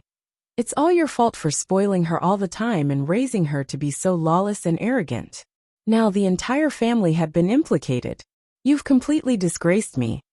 Madame Shi sobbed a few times and wanted to refute, but Master Shi glared at her. Shi Yongqian was forced to kneel on the ground. She felt the hair on her knees stiffen. It was so painful that she almost cried. She turned her head and asked in a soft and delicate voice, Daddy, what are you doing? Patriarch, when I went to the second young miss room just now, I saw that she had packed up quite a few valuables and was planning to escape. An elder directly exposed her intentions and looked at Shi Yongqian with disdain. Why was she pretending to be weak and innocent now? When he went in just now, she had several bags in her hands and was about to put them into her inner world to escape. He had caused such a huge disaster for his clansmen, yet he still had the face to run away. This was disregarding the safety of the entire clan. Selfish to the extreme. Unfilial daughter. Patriarch shouted harshly again. What have you done? Quickly confess the truth. Shi Yongqian's small face was pale, and she looked like a delicate little white flower. Daddy, what are you doing? What did I do? She saw the stoic-faced crown princess sitting at her door, and immediately cursed inwardly. Chapter 35-31. Her maiden heart instantly started pounding nervously. She knelt there, and could even hear her own drumming heartbeat. When Madame Shi saw this, she hurriedly pounced over and hugged her daughter as she wailed. Family head, you're discerning. Don't disappoint our daughter's heart. Our daughter has been well-mannered and sensible since she was young. How could she possibly send an assassin to the lower realm to kill people? How could she be so capable? She's the most gentle girl. Madame Shi wailed. Arbor didn't wait for Shi Yongqian to argue. Her fingertips moved, and a light abruptly flicked into Shi Yongqian's forehead. Shi Yongqian, did you send Miaosheng to Sikong planet to capture and kill people? No. Shi Yongqian shook her head decisively. This caused Arbor, who flicked a dictum talisman, to reveal a slightly surprised expression as she stared at her without blinking. Hey, immunity talisman. Arbor looked closely at her, and found the crux of the problem. She nodded as she said mildly. It looked like there was indeed someone behind Shi Yongqian. This immunity talisman wasn't something that just any normal person could draw. This was an earth-level talisman, and it was the higher-level kind. It could be immune to all negative effects, including dictum, immobilization, restraint, drowsiness, and so on. Arbor also knew how to draw it, but this immunity talisman made by an earth-level talisman master looked rather interesting. Although he wasn't like Arbor, who was used to making double and triple talismans, the talisman energy flowing on this immunity talisman was very abundant. It was even somewhat comparable to Sir Jojo's talisman energy. This talisman master looked very powerful. Arbor's eyes lit up as she stared at Shi Yongqian. She suddenly reached out and beckoned, and everyone couldn't help but exclaim in surprise. Shi Yongqian's entire body seemed to fly out uncontrollably. She swiftly passed through that transparent protective array, and was sucked in by Arbor all the way from the main entrance, flying directly in front of her. Arbor abruptly reached out her small, fair claws, and abruptly grasped Shi Yongqian's wrist. What are you trying to do? Shi Yongqian shouted harshly. You used a dictum talisman to test me just now, proving that I didn't send Miaosheng to do those things at all. Feeling her bones ache, Shi Yongqian revealed a frightened expression under Arbor's tight grip. Crown Princess, I know you don't like me. Ever since you saw me, you've been targeting me. But I've never done anything to get in your way, I. Arbor's expression was somewhat gloomy, and his eyes that stared at her emitted traces of coldness. You've offended me from the very beginning. Arbor's fingers moved to her neck and strangled her. Shi Yongqian, don't think that I can't do anything to you just because you're wearing an immunity talisman. She murmured softly, her 5 hard fingers gripping her neck tightly. Tell me, how should I let you die? Shi Yongqian gazed in horror at Qiao Mu, who was just inches away from her. She lowered her head slightly and stared straight at him. There was a hint of evil in her eyes, and it felt extremely abnormal. She wasn't a normal person. Shi Yongqian said this to herself in her heart, but her body couldn't stop trembling slightly. You sent so many people to Sikong planet to cause a ruckus, took the lives of so many innocent people, and almost caused me to lose my most beloved family. How do you think I'll deal with you? Chapter 35-32. Dad. Shi Yongqian kept calling for Patriarch Shi, her body trembling uncontrollably. She's a lunatic, Dad. She's a lunatic, Dad. Save me, Dad. She's a lunatic. Arbor choked her little mouth, forcing her to raise her head and open her mouth with great difficulty. Shi Yongqian's eyes revealed deep fear. She shook her head repeatedly, crying until her snot and tears were all over her face. So dirty. Arbor flicked her finger, and Shi Yongqian felt as if her throat was on fire. Something seemed to be wrapped in flames and rolled down her throat. It burned her organs and slid to the deepest part of her heart and lungs. Ugh ugh. She tried to spit it out, but that pill-like thing melted in her mouth, turning into a stream of heat and disappearing without a trace.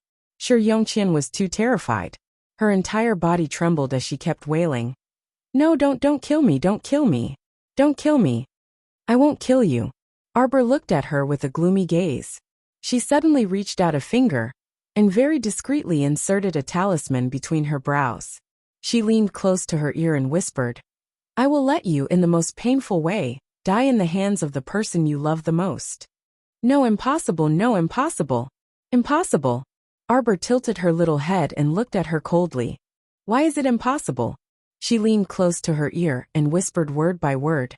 I gave you the most poisonous curse in the world. I curse you to be killed by the person you love the most, in the most painful and lowly position, to never fall into the cycle of reincarnation, to never be reincarnated. Her voice was cold and emotionless, like a poisonous spring that brushed past Shi Yongqian's heart. It was so vicious and terrifying that Shi Yongqian couldn't help but tremble. Her eyes widened in fright as she gazed at Xiaomu in horror, with an extremely contorted posture. No, impossible. Impossible. You are, save me, father, save me. She is a pervert, she is a talisman. Talisman, a gust of hot air suddenly rose from her heart and lungs, blocking her throat and burning it to the point that she couldn't make a sound at all. Shi Yongqian wriggled her body and covered her mouth with her hand in panic. Her eyes were filled with shock. She turned her head to look in the direction of her father and the others, and then turned to look in the direction of the crowd of confused citizens. Shi Yongqian's mouth kept moving, and her lips kept moving. She kept repeating the same sentence. The crown princess is an evil charm master. She is a charm master, a charm master. But the crowd only saw her lips trembling. How could they figure out what she was talking about? They saw her face was distorted. Her expression was ferocious and green. Everyone kept retreating. How could they dare to look at her? As if she had gone mad, Shi Yongqian pointed at Arbor and screamed, Charm master! Charm master! She was a charm master. She was a charm master that was not tolerated by the world. As long as her identity as a charm master was exposed, then there was nothing else to say. She was bound to become a person who was reviled and despised by the world. Just like that high and mighty Mu family's eldest Miss Mu Rochuan. She was despised by the world and abandoned by her family, because her ugly identity as a charm master was exposed. Chapter 35-33. Shi Yongqian looked like she was possessed. The young crown prince consort glanced at her coldly, and then retreated several steps. She repeatedly shouted as though she was putting on an act. Hurry and stop her. This person has gone mad. The purple forest guards quickly rushed forward and blocked Shi Yongqian's path. Why haven't you retreated yet? They shouted with disdain. You'll be held responsible if you disturb the crown princess. Shi Yongqian was about to go crazy. She rushed to the front of the crowd and grabbed a passerby by the chest. Her eyes were practically glowing red as she stared at the passerby. She screamed, Pen, pen, pen, pen. She wanted to write down the crimes of the young crown princess, so that this damn talisman master would have nowhere to hide. Arbor flicked his sleeve and opened a small gap in the talisman array above the Shi residence. He looked at Patriarch Shi coldly. Come out. Family head Shi immediately walked out and bowed to the young crown prince consort. Stay Up Late immediately stepped forward and handed a list of compensation to the Shi family head. Patriarch Shi's eyelids twitched as he read through the list. His heart clenched and tears welled up in his eyes. This compensation was going to empty the entire Shi family's pockets. Our crown princess has changed her mind. As long as you expel second Miss Shi from the Shi family, her life will be spared, Aoyi said coldly. Also, you must abide by the second condition. Hand over all the subordinates related to second Miss Shi and Miaosheng.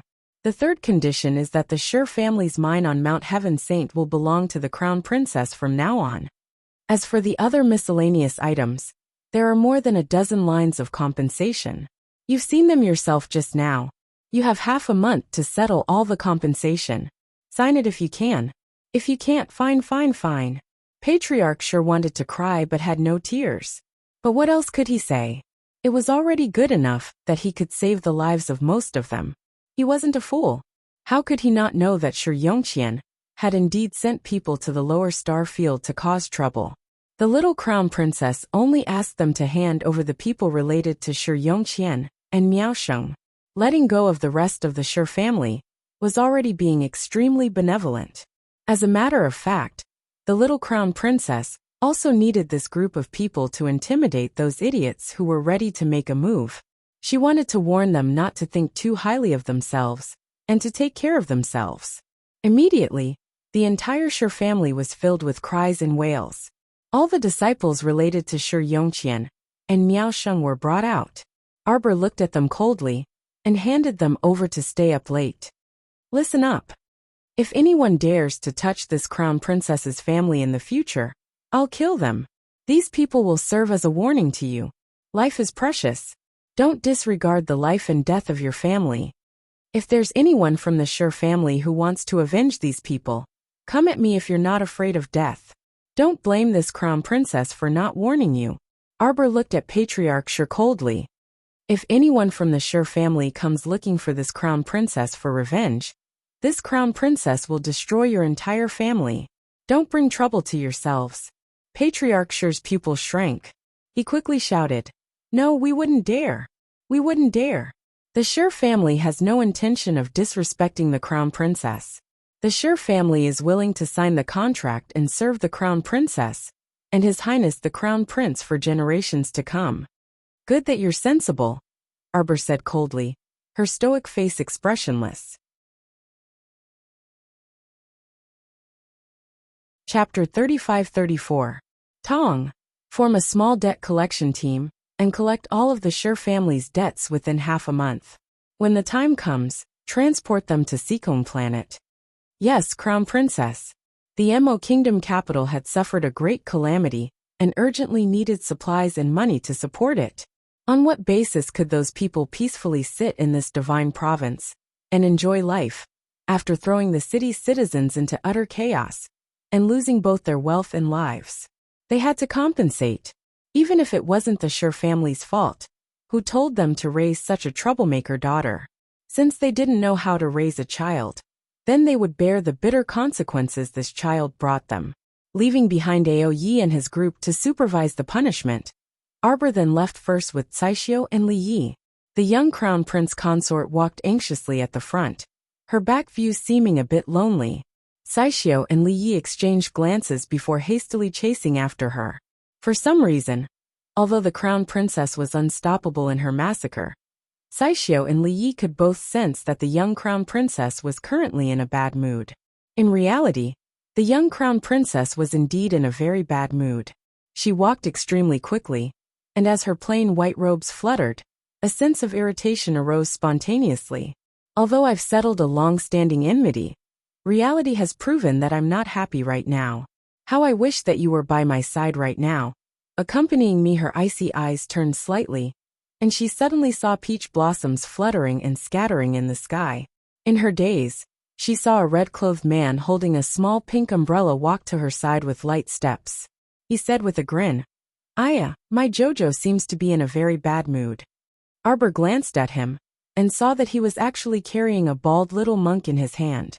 That little thing kept kicking his legs and clasped his palms together, saying in all seriousness, "Benefactor, don't carry this little monk. This little monk isn't a rice bag. Go comfort my family's benefactor then," the venerable peach blossom immortal said, as he stuffed that little bald head into Arbor's arms. "Benefactor, your aura of malice is so heavy. You don't know how to speak." The venerable peach blossom immortal smacked the little fellow's bald head. "What nonsense are you talking about? My Jojo has always been a soft and adorable little fellow. Where did you get your hostility from?" The little monk wrinkled his nose and said in all seriousness, "Benefactor, it's not right for you to lie through your teeth. Benefactress, how about this little monk recite a meditation mantra for you?" Xiao Mu's extremely bad mood inexplicably turned for the better after the two people's jesting and jabbering. She nodded and raised her hand to stroke little Baldy's slippery head. "You can read it. Namo he luo na, duo luo yi, Namo Ajay. As a result, little Baldy's noisy voice rang incessantly by the young Crown Prince Consort's ears, incessantly prattling on and on. The venerable Peach Blossom Immortal could not help but roll his eyes. Why did he have the misconception that he should not have let this nagging little Baldy out? Miss Chiao carried the nagging little monk and returned to the Chiao family's courtyard. Naturally, she did not mention it. Meanwhile, after the horrified Shi Yongqian saw the Crown Prince Consort leave, she immediately leaped in front of her father, family head Shi, and hugged her father's arms. Her throat continuously emitted cracking noises, but she couldn't utter a single word. She glanced at a withered branch on the ground and hurriedly let go of family head Shi's hands. She rushed over to pick up the branch and gestured repeatedly on the ground. But who would have the patience to watch her gesticulate like a crazy woman? Chapter 35-35. The head of the Shi family didn't even look at her and turned to leave. Shi Yongqian rushed forward to block the head of the Shi family. She gesticulated anxiously and waved the branch in her hand, gesturing incessantly at the head of the Shi family. Since she couldn't speak, the head of the Shi family was impatient to the extreme. Seeing that she was still stubbornly blocking his way, he impatiently slapped her across the face. "Wicked girl! Get out of my way!" The eldest son of the Shi family was also furious. The Shi family had so many assets. Just because of this brainless sister of his had committed such a heinous crime, they had to hand it all over to someone else? How could he accept this? How could he be willing? Right now, he wanted nothing more than to kill this foolish sister of his, who couldn't do anything right. He pushed Shi Yongqian away forcefully and shouted angrily, "Haven't you had enough of being a fool? Don't you think you've caused enough harm to the family? If you still have a shred of conscience, you'd better get out of the family from now on, and stay as far away from the Shi family as possible. The Shi family won't care whether you live or die in the future." Madame Shi wailed and lunged forward to hit her son. "That's your biological sister. Eldest son, how could you say that?" Shi Yongqian fell to the ground and used the branch in her hand to draw on the ground with all her might. As she was drawing, she suddenly realized that her hands were not under her control at all. Just now, her messy actions in front of them had not drawn a single word at all. It was no wonder that everyone was staring at her in bewilderment. What was going on? Could it be that her brain couldn't control her hands anymore? Shi Yongqian stared at her hands in horror. She tried to draw on the ground with all her might, but all she could see was a mess on the ground. She couldn't make out a single word at all. What had this demon-like Crown Prince Consort done to him? Why couldn't her hands even write? She couldn't even write the simple words "Talisman Master." She couldn't write. She couldn't speak and her hands couldn't write. How could she complain to others about her grievances? How could she expose that evil Talisman Master to the public? Ah! Shi Yongqian scrambled to her feet like a madwoman and threw herself at her parents with all her might. The head of the Shi family ordered with a cold face, "Close the door. From now on, the Shi family will no longer have such an embarrassing daughter." Bang! The two heavy pear blossom wooden doors slammed shut right in front of Shi Yongqian. Madame Shi originally wanted to scream, but after being hit by Patriarch Shi's hand, she naturally fainted and stopped screaming. "Father, mother! Father! Mom!" Shi Yongqian pounded on the door with all her might and screamed silently. She could not believe that there would be a day where she would be chased out of the Shi family. It was all because of the Crown Princess. It was all because of that bitch that she was chased out of the Shi family and caused her body to become abnormal. She couldn't even speak and her mind was muddled. She wanted to kill that woman. She wanted to kill that woman. Shi Yongqian went crazy. When she saw the citizens around her, she rushed over like a madwoman. When the commoners saw that she had gone crazy, they immediately scattered like birds and beasts. They all scattered and ran out. Shi Yongqian caught hold of a middle-aged woman. Filled with anger, she turned it into a palm and hit the woman's head. The people around her screamed in shock. They thought that the woman would die after being hit by the second daughter of the Shi family.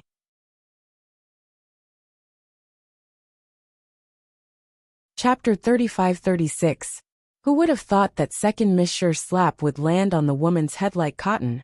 not to mention hurting the woman in the slightest. Her strength probably wouldn't even be able to kill a mosquito. The woman was originally scared to the point that her face was ashen. But in an instant, she regained her senses as if she had been revived.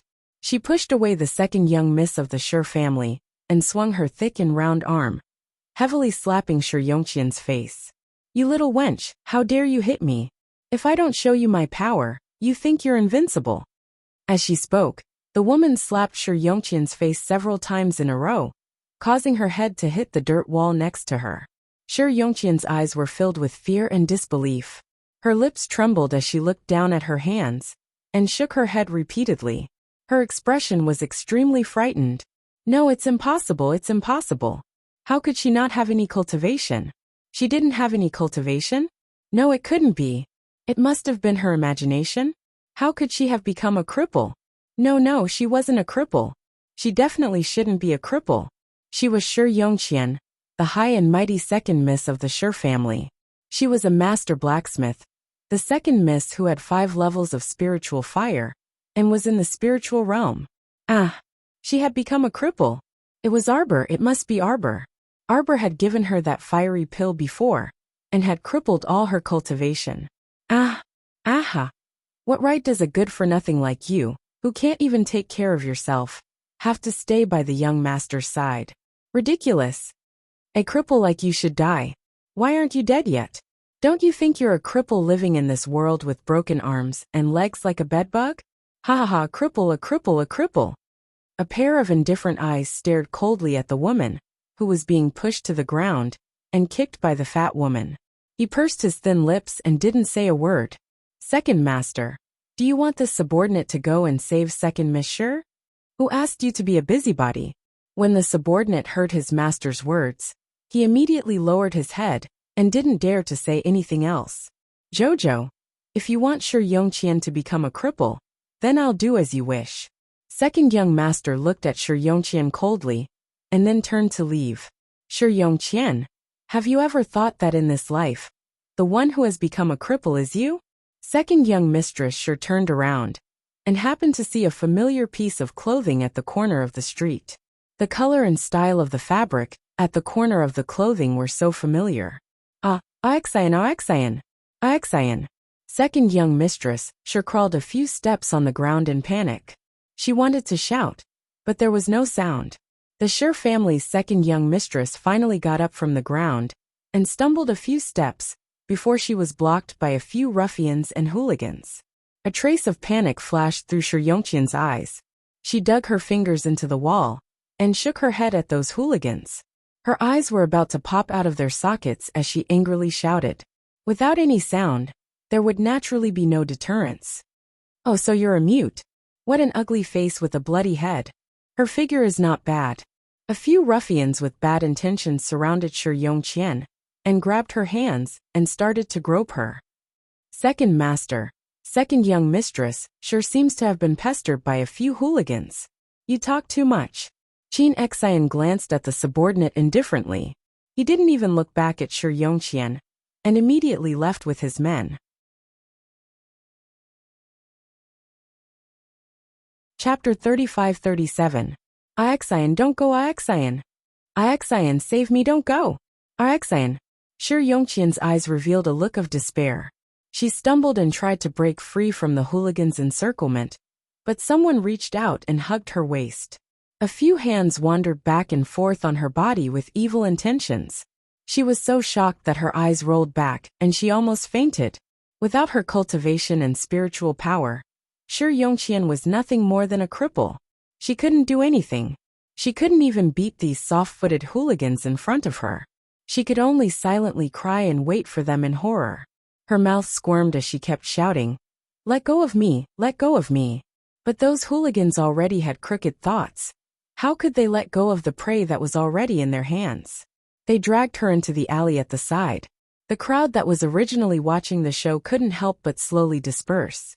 Looking at the Shi family's second young mistress being dragged away by the hooligans, some people couldn't help but sigh and shake their heads. The young mistress of the Shi family actually fell into such a state. Her life is worse than a dog's. Shi Yongqian was dragged all the way into the alley. She looked at the ugly hooligans surrounding her in horror. She couldn't help but wave her hands, wanting to resist. Unexpectedly, he was slapped in the face, and the cloth on his shoulder was rudely torn by the person. Shi Yongqian let out a silent scream, and hurriedly used her hands to close her clothes.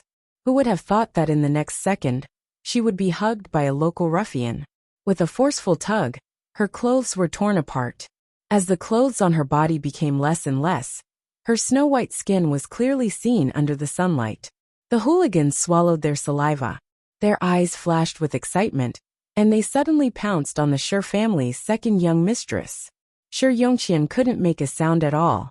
Moreover, she was a soft-footed waste with no cultivation. She couldn't stop these lowly hooligans in front of her. When night fell, the Shi family's second young mistress, who was filthy and ruined, crawled out of the alley like a ghost. Her tears had long dried up the moment she was bullied. What grievances! What hatred! Now, they had all turned into defeat and emptiness. She was like a wandering soul, walking on the street in ragged clothes. There was a trace of blood at the corner of her mouth, and only a dried blood clot remained on her forehead. She was like a wandering ghost, swaying her body as she walked. Every step she took left a trail of blood, leaving a long trail of blood on the ground. A night watchman was walking towards her. When he saw second Miss Shi's ghostly appearance, he was so frightened that he screamed, thinking that he had seen a ghost. He even threw the night watchman's drum on the ground with a clang, and turned around to stumble back to where he came from. Shi Yongqian's head was tilted. Every step she took left a bloody footprint. Her tattered clothes hung on her body like strips. Looking from afar, she really looked like a female ghost that had crawled out from the depths of hell. Even her eyes didn't have a trace of life. The crown princess had forced her to her death. It was the crown princess who forced her to her death. Shi Yongqian stubbornly shouted these words in her heart. She swayed all the way to the entrance of the palace. Today, she was going to hang herself at the entrance of the palace, and use her blood to write down her crimes in arbor. Even if she died, she wanted this heartless woman to go to hell with her. She swayed as she walked. Suddenly, she collapsed on the street as if she was exhausted. Chapter 35-38. It was as if the scene of those ruffians tearing her clothes appeared in front of her eyes. That devilish teasing laughter lingered in her ears for a long time. They were so unbridled as they behaved atrociously on her body, tormenting her in such a cruel manner, tormenting her for several hours. Several hours, in broad daylight, in a small alley like that. She already couldn't count how many people had bullied her. In the end, her body was already numb beyond belief. Shi Yongqian's eyes were red as she forcefully hammered the ground a few times with both hands. Her eyes were filled with empty hatred as she slowly raised her head. Under the illumination of the bright lanterns, she saw the two large characters of the Qin estate. Tears immediately welled up in Shi Yongqian's eyes. Like a worm, she climbed up the tall steps one by one, and used her hands to pound on the vermilion door twice. At this time the street was very quiet. It was already very late at night, and there wasn't a single person on the street. Only Shi Yongqian was like a madwoman as she desperately hammered on the Qin estate's door. However, she was already exhausted. Even if she used all her strength to pound on the door, the sound of knocking was actually just an inaudible dong dong dong sound. The servants guarding the door had already fallen asleep, and naturally couldn't hear the sound of knocking outside. More and more tears welled up in Shi Yongqian's eyes. She really wanted to go in and ask second young master if he had also passed by the Shi estate's entrance just now. Did he leave her in the lurch? Or was her eyes playing tricks on her? No, that couldn't be. Shi Yongqian comforted her own heart as she collapsed in front of the Qin estate's entrance, repeatedly shaking her head. If a Xian saw her being driven out by her family, he definitely wouldn't stand idly by. If a Xian had passed by the Shi estate, there was no way he wouldn't have seen those ruffians harassing her. He also wouldn't have left with a flick of his sleeves and completely disregarded her life or death. Shi Yongqian's tears fell one by one, dripping onto the ground. Her eyes were filled with tears, completely blurring the night scene in front of her eyes. Suddenly, a black figure appeared in front of her. Shi Yongqian raised her head in astonishment. When she saw the person's face clearly, her eyes couldn't help but reveal an ecstatic expression. Decoration Wang Cheng? Wasn't he the second young master's personal bodyguard, Wang Cheng? When Huang Yong lifted her up, Shi Yongqian immediately panicked. She lowered her head and looked at the state of her clothes. She hurriedly wrapped her arms around her body, trying her best to hide all the messy marks on her body.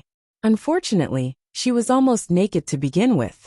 No matter how tightly she hugged herself, it was impossible to cover up the lingering marks on her body. No, don't take me to see second young master. I am so dirty right now. I don't want to see second young master. Shi Yongqian began to cry. She shook her head repeatedly and opened her mouth to speak a series of words. Wang Cheng naturally could not hear her voice. He carried her to the crane garden where the second young master lived. Shi Yongqian felt that today was the darkest day of her life.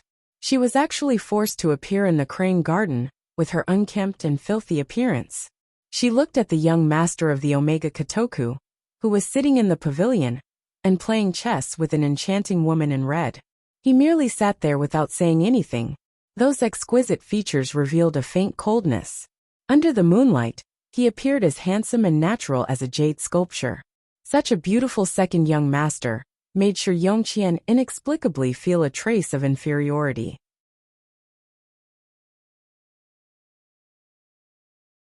Chapter 35-39. She hurriedly took a step back, wanting to retreat behind the rockery to hide. Her body was really too dirty, and she didn't want to meet the godlike man in her heart at this time. The enchanting red-clothed woman in the pavilion raised her eyes and chuckled. "Oh, why do you look so disheveled? You look very miserable." Young Master Omega Kotoku placed a piece and frowned. "You're about to lose. So what if I lose? It's not like I've lost to you for the first time. Do I need you to remind me?" That woman winked seductively and flipped over to sit on the chess table, throwing herself into second young master's arms. The twins Tang Quan and Tang Li, who were standing beside the two, couldn't help but feel disgusted. In the past, they didn't know that Ling was a man. Now that they knew that this freaking old demon liked to pretend to be a woman, they felt that she was strange no matter where they looked at her, and usually kept a respectful distance from her. Young Master Omega Kotoku naturally wouldn't let her throw herself at him, and he directly dodged to the side. Flicking his sleeves, he indifferently said, "Take her to the confinement room." Then, he left without even looking at the item before he used it. Shi Yongqian's heart instantly sank to the bottom of the valley, as if it had fallen into an ice cellar. Was second young master so disgusted that he felt that even a glance at her would dirty his eyes? Just like that, Shi Yongqian's tears fell uncontrollably, and she couldn't hold them back at all. Ling clicked his tongue and threw a green robe to her.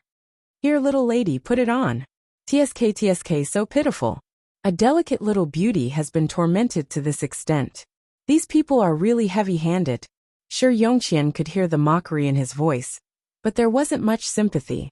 Her ice-cold fingers tightly gripped the robe on her body, and she found that she was once again picked up by Wang Cheng and brought to the confinement room that young Master Omega Kotoku had mentioned. Of course, she knew what kind of place the confinement room was.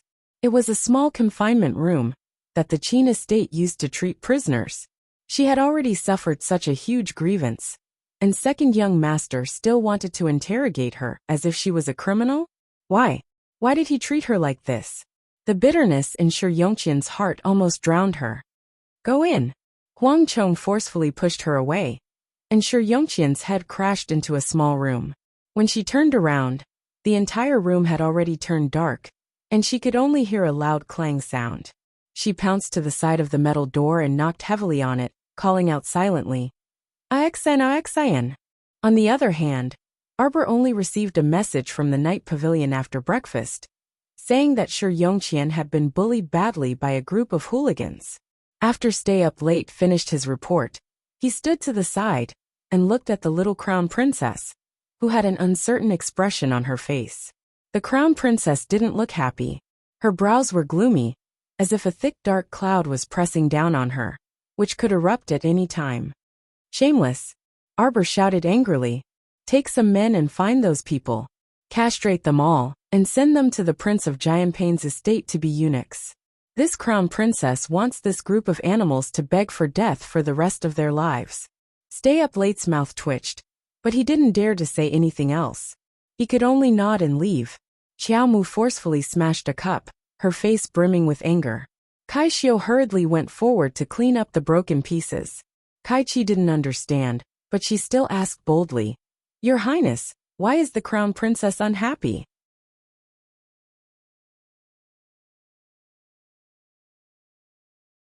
Chapter 3540.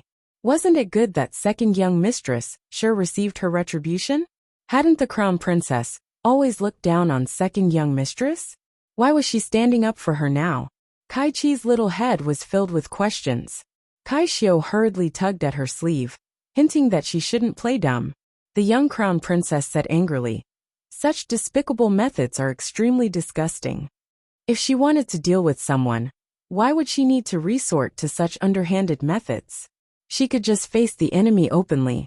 Even if she was an evil person, she should do it openly. She disdained to resort to such tricks.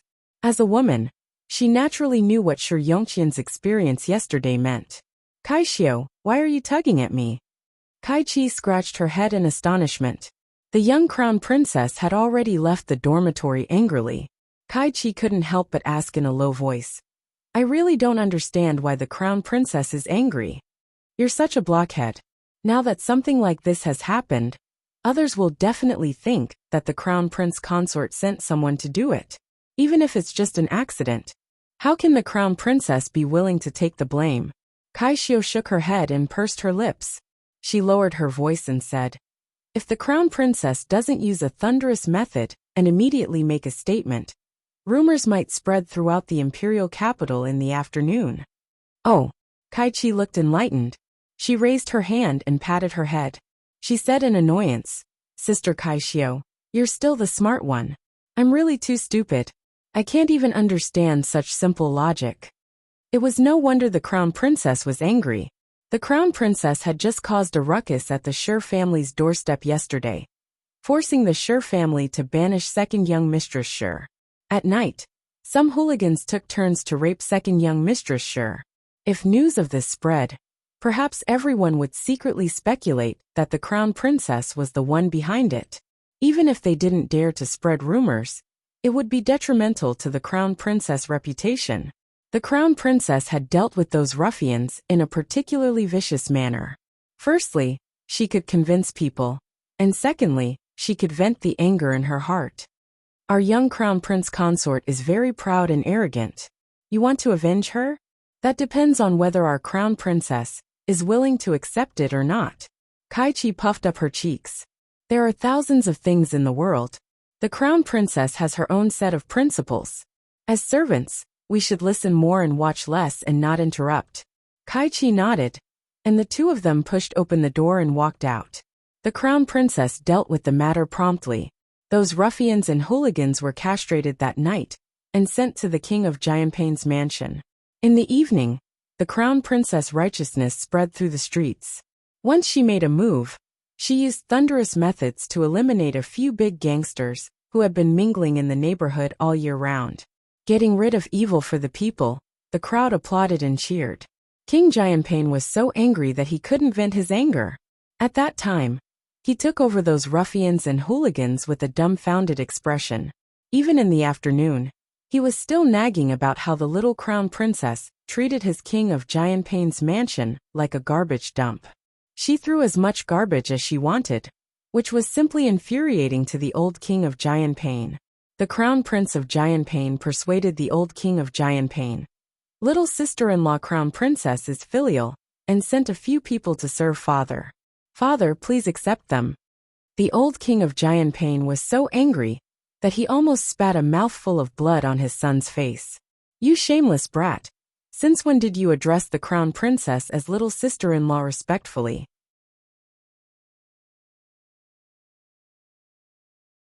Chapter 3541.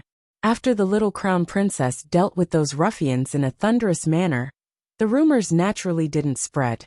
On the other hand, Shi Yongqian had been locked up in that small sealed room for more than 3 days now. In these 3 days, no one came to visit her.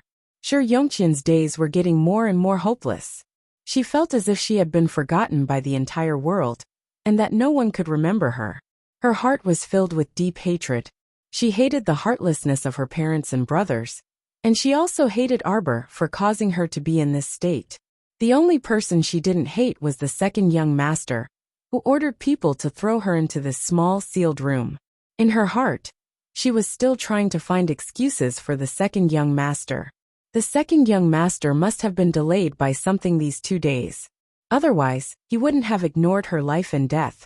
The funny thing was, the second young master she was trying to find excuses for was really so busy that he had forgotten about her, and completely forgot about her.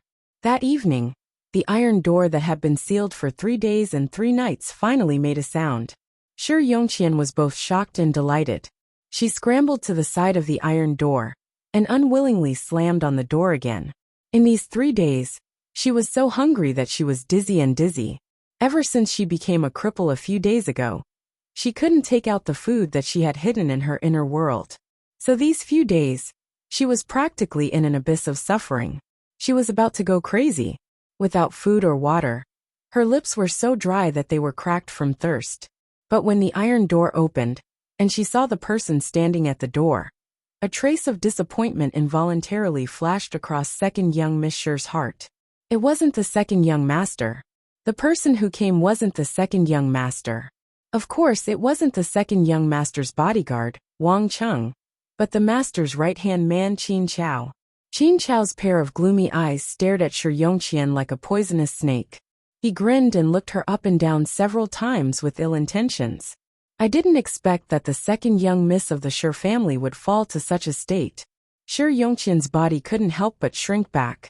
She opened her mouth, but she knew that she couldn't make a sound. She couldn't help but reach out her hand and gesticulate at Qin Grass. Qin Chao looked at her with a sneer. Suddenly, he pulled out a dagger from his waist and gave her a sinister smile. Second miss, with your ruined body, you probably don't want to live in this world anymore. Since second miss is too scared to die, how about Qin Chao send you off? With that, the man took a few steps forward with a cold face and kicked the small iron door shut. Shi Yongqian's eyes spat out flames of fear and panic. She stared at the man in front of her in disbelief. She pounded the ground twice with her hands and glared at Qin Chao as if she wanted to eat him up. Qin Chao had only taken a few steps when he suddenly stopped. His gaze fell on Shi Yongqian's exposed white calf, and he licked his lips. Shi Yongqian felt that she had experienced all kinds of filthy things in her life. At this moment, how could she not understand the meaning of the man's gaze? She shrank back in fear, her eyes revealing a bone-deep hatred. She leaned against the corner of the wall and kept kicking her legs, wanting to kick Qin Chao away. But she didn't expect Qin Chao to throw her away and pounce on her. He quickly tore apart the green robe covering her body and slapped the struggling Shi Yongqian hard across the face.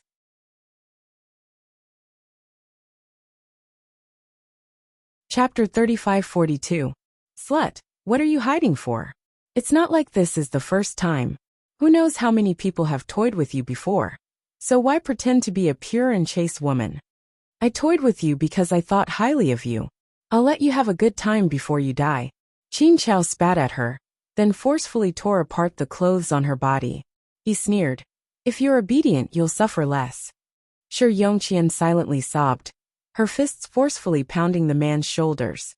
However, how could her soft fists be intimidating?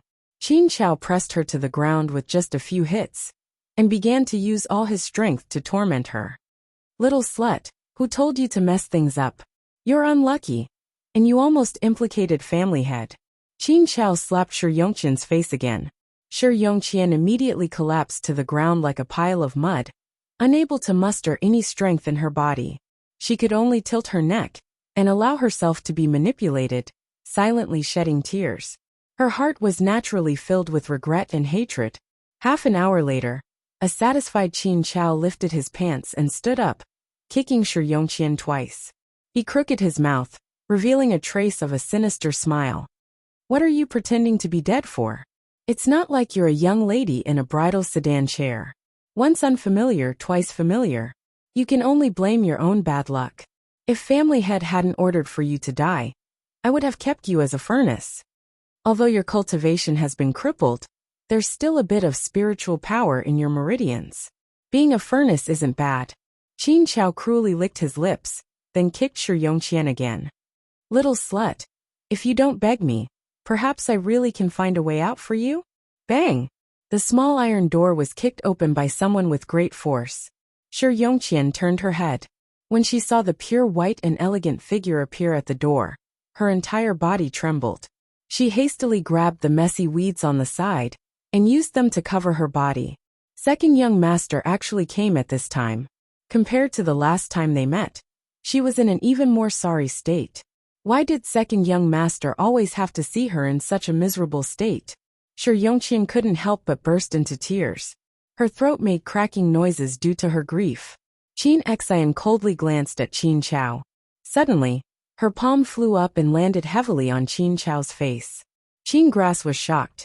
He wanted to dodge, but it was too late. The slap was solid, leaving 5 bloody marks on his face. Second young master, what are you doing? Qin Grass's face immediately darkened, and he said angrily, although this servant is only a servant, I am still master's man. I warned you last time. Don't lay a hand on Miss Qiao. Qin Xian swung out another slap, landing squarely on Qin Grass' chest. Qin Grass couldn't withstand such a blow and spat out a mouthful of blood. Qin Xian stared coldly at the man in front of her. A black whip appeared in her hand, and she lashed it at the man. The whip had barbs and hidden hooks, and it had been soaked in a special potion. After a person's skin was split open by the whip, the pain in their nerves would be magnified by several hundred times. It was so painful that they wanted to die, and their liver and guts were torn apart. Are all of you ignoring what this young master has said? No, it's not second young master. Qin Chao rolled back and forth on the ground from the whip. He continuously cried out in alarm. Second young master, spare me. Second young master, ah.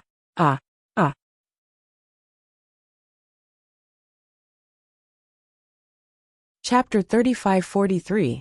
Shi Yongqian, who was cowering in the corner, immediately relaxed her brows and couldn't hide her excitement and joy. Seeing the man who bullied her being tortured by the second young master to the point of begging for death, she instantly felt much better. So much so that she didn't even hear a single word of the second young master's reprimand. She deceived herself and others by thinking that the second young master acted this time to teach that lowly servant a lesson for her. That lowly servant actually dared to touch her, the second young miss of the Shi family. He deserved to be beaten to this state by the second young master. Hit the main point, hit the main point. Shi Yongqian wrapped herself in straw and cowered in the corner. When she looked at the second young master, her beautiful eyes were filled with deep adoration and excitement. She knew it. She knew that the second young master was extremely good to her. If he knew that she suffered so much here, he would definitely help her teach those lowly servants a lesson. An arbor, that slut. The second young master definitely wouldn't let her off. She gazed tenderly at the Omega Kotoku young master, her eyes overflowing with dreamy colors. It was as if at this moment, Arbor was already kneeling in front of her, begging for mercy from the second young master's whip, kneeling and licking her. Qin Chao was tormented to death by the second young master's whip dipped in poison, suffering unbearably. He didn't expect that the second young master would not give his father any face, and hit him, without any hesitation. He was also so vicious to his father's servant. One had to consider the master's face before beating a dog, right? The second young master's actions were like a poisonous thorn being planted in Qin Chao's heart. As the whips fell one after another, the poisonous stinger quickly turned into a bramble, gradually growing and expanding.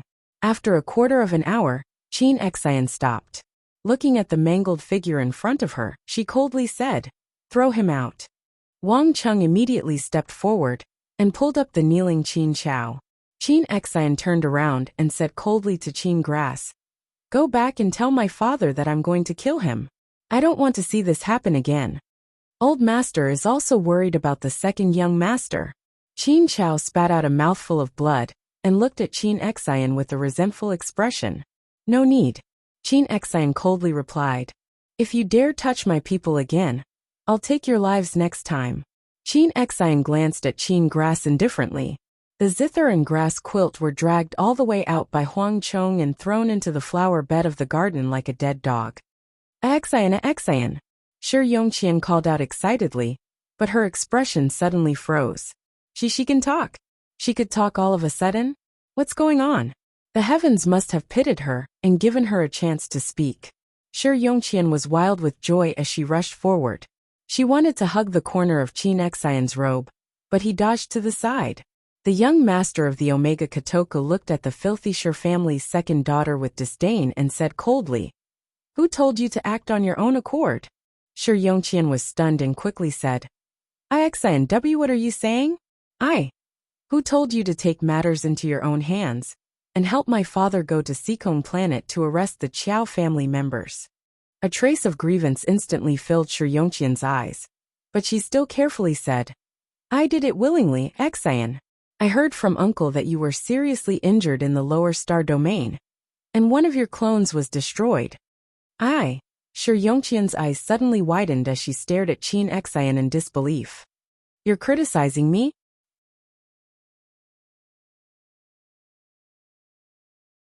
Chapter 35-44. Are you blaming me? Shi Yongqian couldn't help but shriek. Why are you blaming me? I'm helping you. Young Master Omega Katoka's black whip immediately lashed out at Shi Yongqian's face. Shi Yongqian instantly felt a sharp pain on her face, and all the hairs on her body stood on end. Second young master was whipping her? Pa! The whip mercilessly lashed out at Shi Yongqian's body several times. Shi Yongqian was in so much pain that she wanted to die. She had already gone through so many tragic events, and her body and soul had suffered a huge impact. Now that she saw young Master Omega Katoka mercilessly whipping her, she couldn't accept it emotionally, and her heart was twisted. Why? Shi Yongqian shrieked. Why was Xian treating her like this? What did she do wrong? Wasn't she helping Xian? Why was Xian whipping her like this? It was as if he wanted to whip her to death, again and again. It was no different from the violence he had done to Qin Chao just now.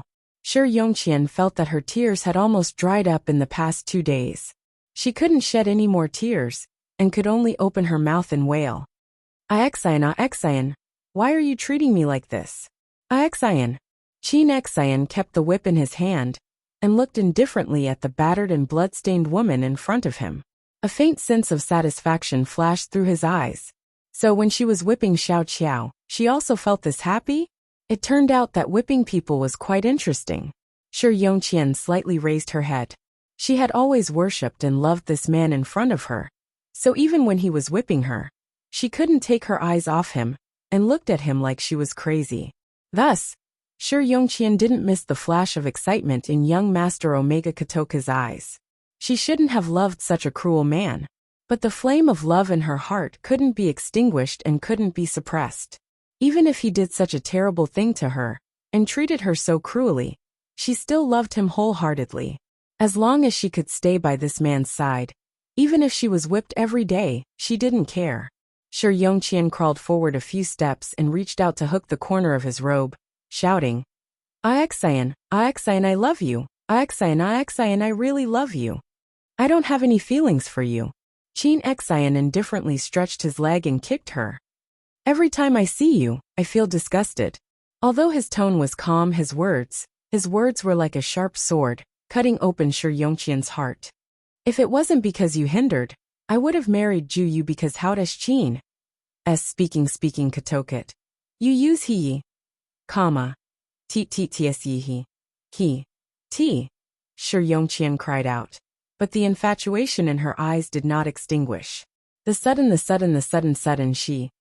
As her. As Koku's as hers. Her she. You did this for Arbor? You did this to me for Arbor, didn't you? What did I do wrong? Isn't it enough that she caused me to be in this state?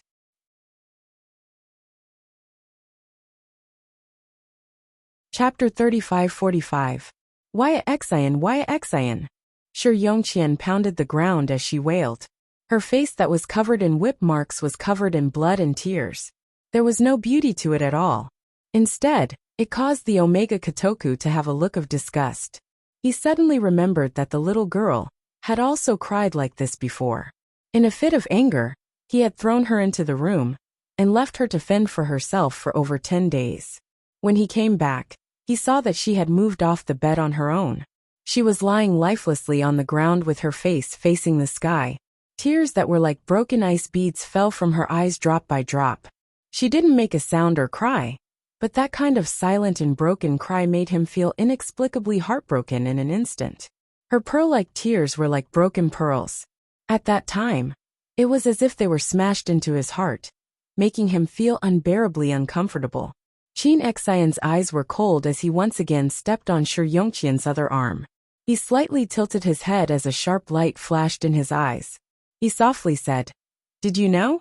She didn't know how to walk before. But she never cried. When she was being whipped by you, she didn't even make a sound. If it wasn't for you slut obstructing us, how could we have reached that step?" The Omega Kotoku became agitated as he spoke. He moved his foot, and with 2 caw-caw sounds, his eyes were cold and cruel as he stepped on Shi Yongqian's 2 thighs. Shi Yongqian's head was covered in cold sweat as she let out a miserable cry. If it wasn't for you, calling her a cripple, how could she think of leaving me? Shi Yongqian's mouth was filled with blood as she looked at the man in front of her. The light in her eyes was extinguished bit by bit. Suddenly, it was as if she had a final radiance as her entire person brightened up. "Did you know? The woman you're talking about, she is a talisman that cannot be allowed to exist in this world." Talisman cough. Talisman. Cough cough cough. Shi Yongqian's eyes were filled with horror as she wanted to reach out and claw at her burning throat. But when he raised his arm, he discovered that his arm was in great pain. It had long been crushed by Qin Xian, and he couldn't lift it at all. "Talisman master?" Qin Xian's eyes were cold as she replied, "I already knew." Shi Yongqian's eyes widened in shock. You slut, you're trying to harm her again." Qin Xian suddenly reached out and grabbed her by the neck, her eyes filled with bloodthirsty killing intent. "In this life, I won't let you have the chance to hurt her again. Never." Cough cough. Shi Yongqian felt her breathing tighten, and she was almost unable to say a word. She stared at him in confusion as she mumbled, Xian. How did they end up like this? It wasn't like this before. It wasn't like this." A cold teardrop slid down from the corner of Shi Yongqian's eyes. She suddenly realized that the curse words that the little crown princess had said by her ear seemed to have come true. That evil woman had said that she would die in the hands of the person she loved. That cursed talisman had really taken effect. A cold light flashed in Qin Xian's eyes. His 5 fingers tightened around Shi Yongqian's neck as he watched her slowly lose her breath in his hands. A trace of pleasure flashed past his eyes.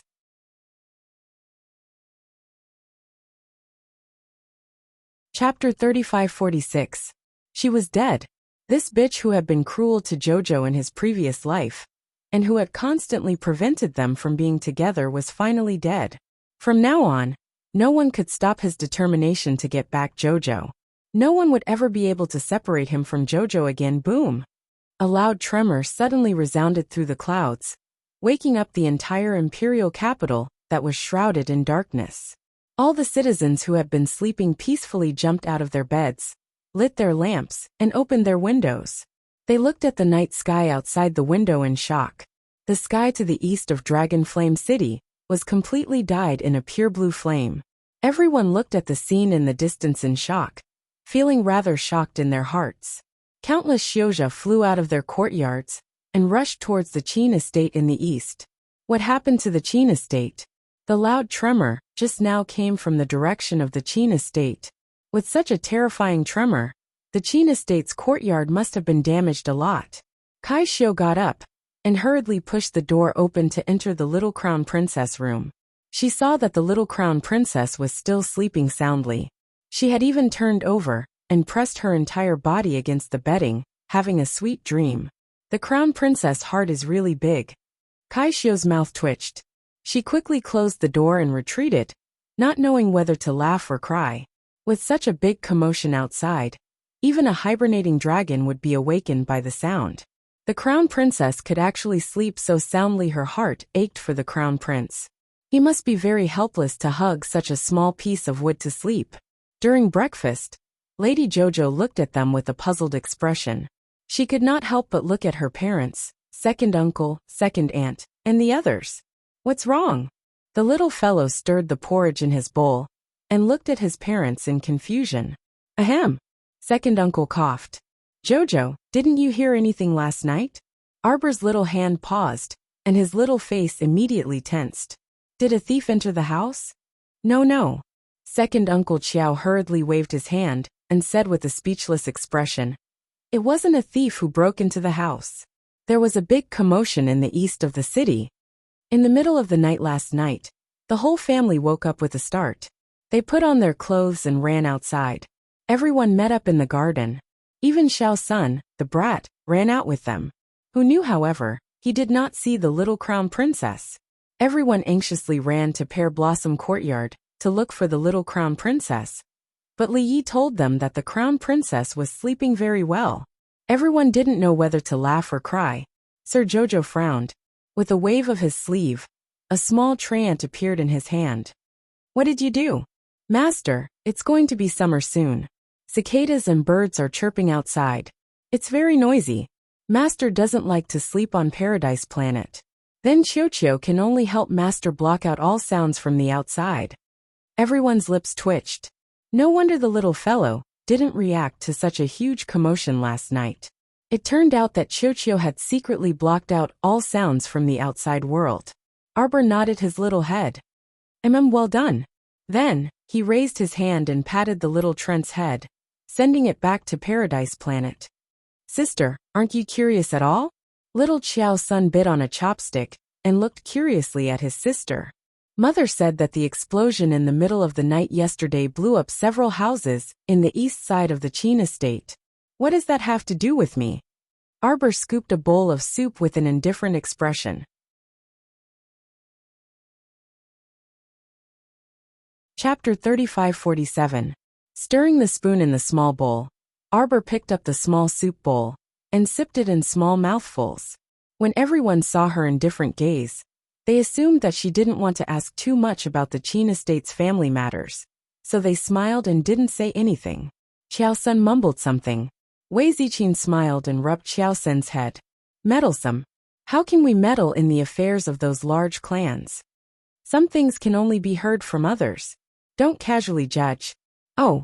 Qiao-sun pursed his lips and turned around to take the half-piece of mantu from the little monk's bowl and stuffed it into his mouth. The little monk immediately scrunched up his bun-like face. Benefactress's younger brother. Why did you snatch this little monk's mantu? Snatching someone's food isn't the conduct of a gentleman. Qiao-sun lowered his head to look at the mantu in his hand, then glanced at the little monk. Didn't I just eat a piece of your mantu? Why are you talking about a gentleman? All right, Kong, there's more here. Madame Nairin didn't know whether to laugh or cry as she placed a small plate of mantu in front of the little monk. Only then did this nagging little fellow shut his mouth. Last night, the entire imperial capital was in turmoil and chaos. Because of the commotion caused by the Qin estate in the city's east, the imperial capital's patrol squads were all mobilized.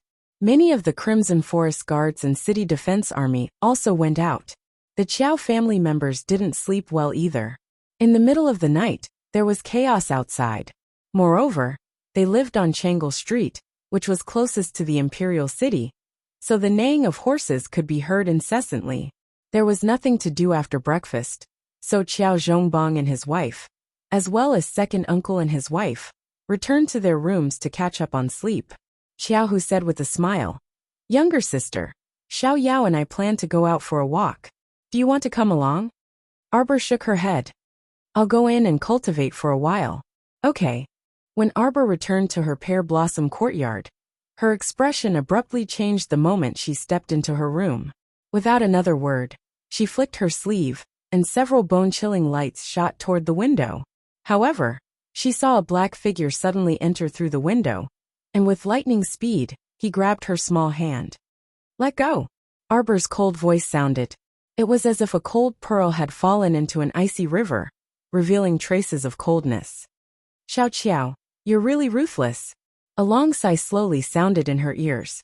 The little stoic's expression chilled, and she slightly tilted her head. She gazed apathetically at the man who suddenly barged into the pear blossom courtyard. Do you really want me to die that badly? Xiao Qiao. He sighed again, his gaze fixed on her body. Arbor looked at him expressionlessly with an innocent expression that said, I don't understand what you're talking about. His eyes looked back at him coldly. After a while, Mr. Omega Kotoka said, Jojo, you're meticulous and calculative. No woman can compare to you. Arbor looked at him coldly, and suddenly pulled his hand back. You'd better get out of here. It's too late. No one knows what will happen. You know that the person who appointed Shi Yongqian will come to silence her. Mr. Omega Kotoku suddenly said. That's why the curse you cast on her will force Shi Yongqian's soul to self-detonate the moment she's about to die. Arbor turned his head and gazed deeply at him. Although this second young master didn't know what kind of vicious curse he cast on Shi Yongqian, his judgment could be considered accurate. However, there was one point Mr. Omega Kotoka didn't know.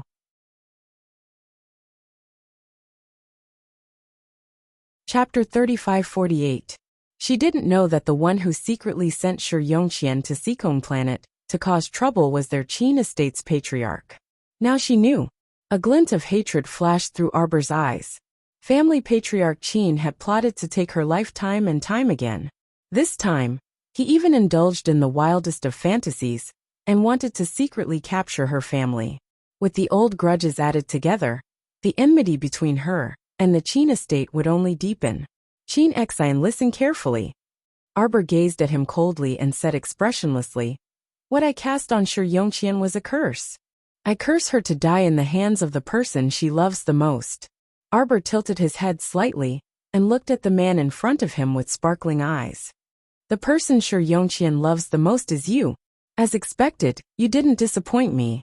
Don't say any more, don't say any more. Qin Xian seemed to have suddenly realized something. His expression was pained, and his handsome face contorted slightly. From beginning to end, what I want is not the life of the mastermind behind this. However, Arbor's voice was still so cold that it was a bit cruel. Don't say any more, all right? I beg you, don't say any more. Qin Xian's expression suddenly turned sinister as he roared angrily. Arbor retreated step by step and spat out 5 words with a cruel expression. It's your life. What a pity. As expected, the self-detonation of a cripple's soul is useless. She snorted coldly without any expression on her stoic face. As if to tell the person in front of her that she was really similar, she said coldly, Don't think that your fake gentleness can move my heart. Do you think that we will still cross paths in this lifetime? Stop dreaming, all right? Let me put it this way. In the past, there was a silly and naive little girl who gave you all her reverence. And then her entire being was trampled to pieces by you. That feeling is already gone. Even if another 10 lifetimes pass, what's gone is gone. It won't happen again. Xiao Qiao, I know I was wrong in the past. But in this life, nothing has happened. Can you not always hold on to the past? Qin Xian's voice was slightly choked up, and her eyes were filled with shallow tears. It did happen. Arbor's eyes widened as he clenched his fists tightly. Unable to control the anger in his heart, he shouted, It all happened. Yes, you once rescued me from the dungeon. At that time, I was truly grateful to you. I even saw you as a life-saving rope that I encountered when I was wandering in the abyss of despair.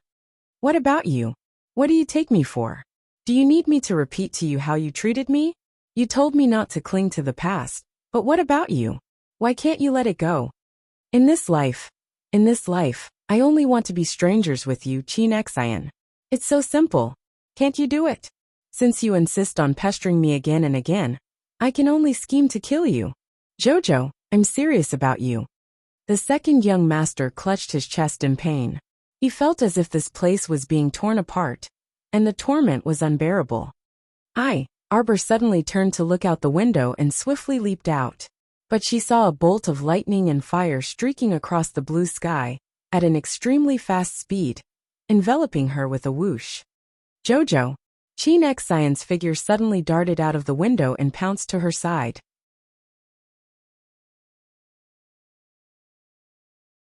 Chapter 3549. Lord Jojo did not expect Omega Kotoku to throw himself at her without any regard for his life. She subconsciously wanted to push him away. But who would have thought that this guy's eyes were sharp and his hands were fast enough to push her behind him? At the same time, the thunder fire had already smashed into the second young master's body, with a thunderous rumble at the speed of lightning.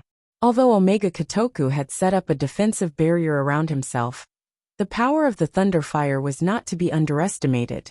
It broke through his defensive barrier in an instant. Chi! A flame slowly burned on the back of his hand. Are you alright? Chin Xian lowered his head and glanced at Arbor. The latter was looking at him, with a complicated expression. A faint light flickered in his icy jade-like eyes. Xiao Mu wanted to reprimand him, but when her gaze met his, she felt like she was unable to say anything. She turned her little head and faced Omega Kotoku with the back of her head. At the same time, the venerable Peach Blossom Immortal stepped out of Paradise Planet. He reached out and grabbed the little fellow's wrist, pulling her to his side.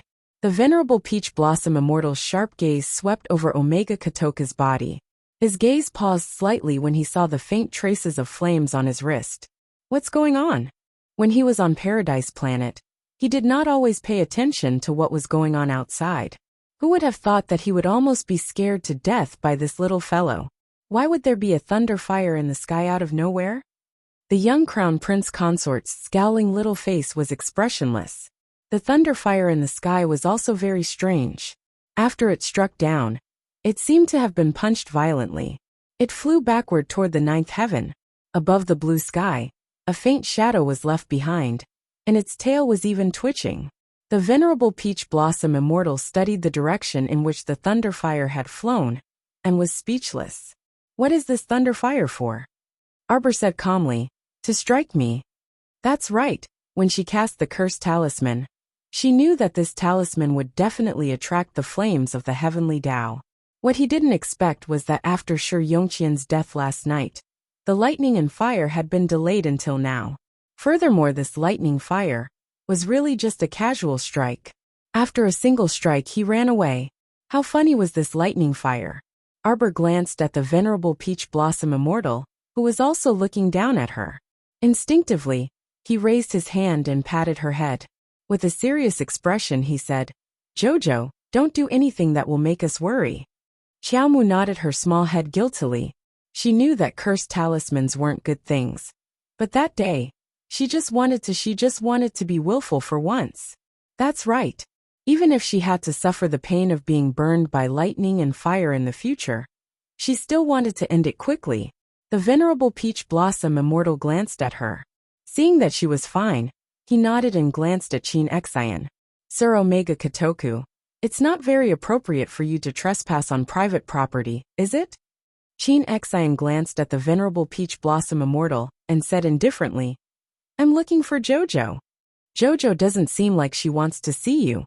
The venerable Peach Blossom Immortal sneered and looked Chin Xian up and down. Are you looking for trouble, second young master? Chin Xian ignored the venerable Peach Blossom Immortal. She turned and stared deeply at Arbor. Then she said indifferently, Little Qiao, although I can't reverse the past, I can control the future. I hope you believe me.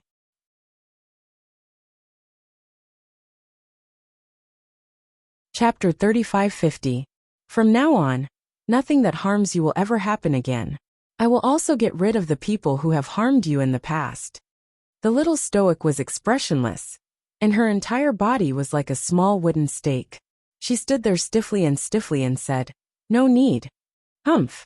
She would get rid of her enemies on her own. Why would she need his help? Moreover, she simply didn't need him to save her just now. Just look at how loud the lightning fire was, and how weak the fire was. It was as crooked as a little bedbug. How could it burn her, Sir Jojo? This guy just had to interfere. Sir Jojo felt very uncomfortable in her heart after being protected by him. Her small face tensed up in displeasure and tensed up forcefully. The venerable Peach Blossom Immortal glanced at her and couldn't help but chuckle inwardly. He waved his hand at Chin Xian and said, Jojo doesn't want to talk to you. Hurry and leave. Chin Xian wasn't angry and nodded. She looked at Arbor and said, I'm very sorry about the Chow family. I will restrain them, and won't let the servants find trouble with you again. Arbor glanced at him and humphed. She suddenly raised her hand, and threw him a bottle of medicinal powder. Even if you didn't block it, I could still handle that lightning fire. The little fellow turned her head and pattered back into her room, grumbling impatiently. Meddlesome. Chin Xian glanced at the little fellow's back, and gripped the medicinal bottle in her hand. Dong, he kicked the door shut. Sir Jojo turned around, and glared at the venerable Peach Blossom Immortal standing behind her. She rolled her eyes in exasperation. What are you doing? She sat down at the table. The venerable Peach Blossom Immortal turned around, flicked aside a corner of his robe, and slowly sat down across from her. He propped up his chin with one hand, and looked at her with a chuckle. What outrageous things did you do? Your relative couldn't hold himself back, and ran over to warn you? Arbor pursed her small lips, and didn't say a word. Sigh. It looks like I can't get you to reveal the truth. The venerable Peach Blossom Immortal took out a jade messenger talisman from his inner world, and pretended to draw with the talisman pen. How should I write it? Jojo was naughty. Jojo was struck by lightning.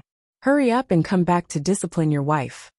Arbor glared at him a few times, and raised his hand to grab the jade talisman. The venerable Peach Blossom Immortal turned his hand over, and pressed down on her small hand. The playful expression on his face faded slightly as he said sternly, Jojo, no matter when or where, don't punish yourself for others. Is that okay? Arbor looked at his serious eyes, bit his lips and nodded reluctantly. The venerable Peach Blossom Immortal laughed and flicked her head. Hey, you promised me. Speaking of which, was it really the curse that attracted the divine punishment? The venerable Peach Blossom Immortal asked with a smile. Xiaomu subconsciously nodded her small head. The venerable Peach Blossom Immortal's smile deepened. Before you used that talisman, you already knew that you would incur divine punishment. A faint desire to live ignited in Arbor's heart. Then she shook her head forcefully. The venerable Peach Blossom Immortal smiled. Aren't you going anywhere these few days? How about going to the fish orchid planet to cultivate? Arbor nodded. She felt that it was best not to court death at this time. She felt that the man in front of her seemed to be a little angry. Oh, Jojo won't use the cursed talisman in the future, right? Arbor nodded but couldn't help muttering inwardly. I'll try my best. You're not fooling me, are you?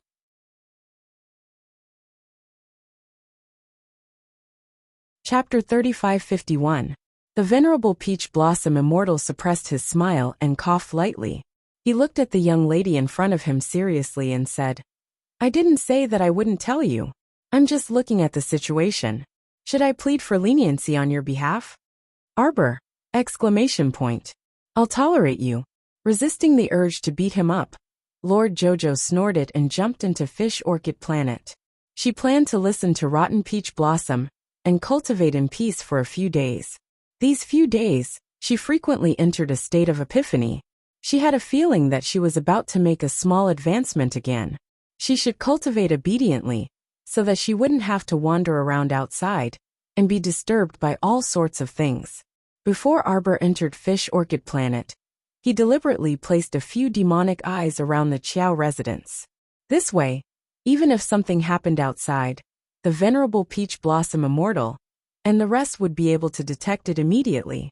However, he reckoned that nothing would happen at the Qiao residence in the near future. After all, the little crown princess had just used the Shi family to establish her authority.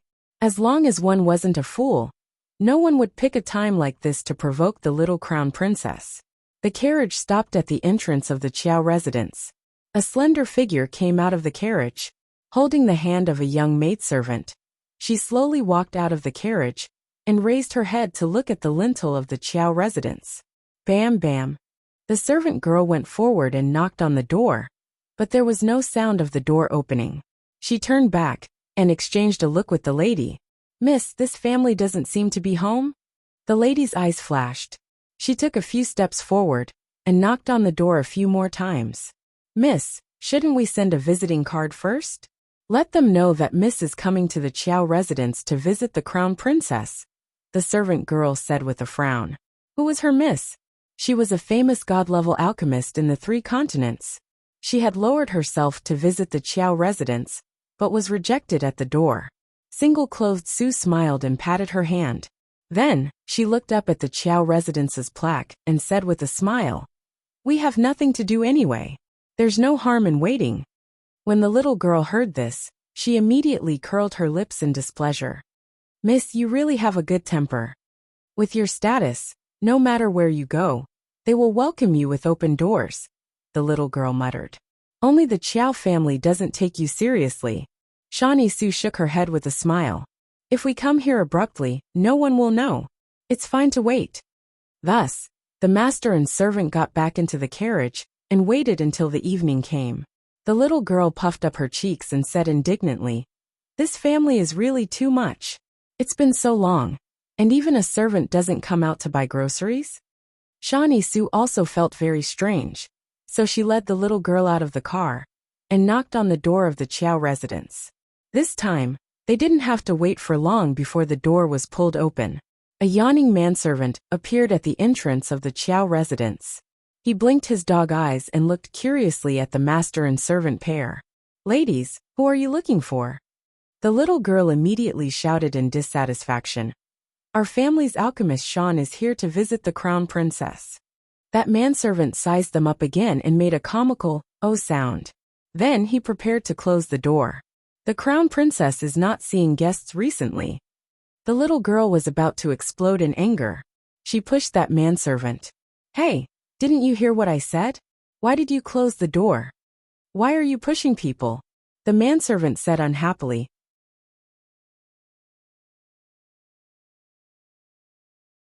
Chapter 3552. Our pill master Dan has been waiting until now.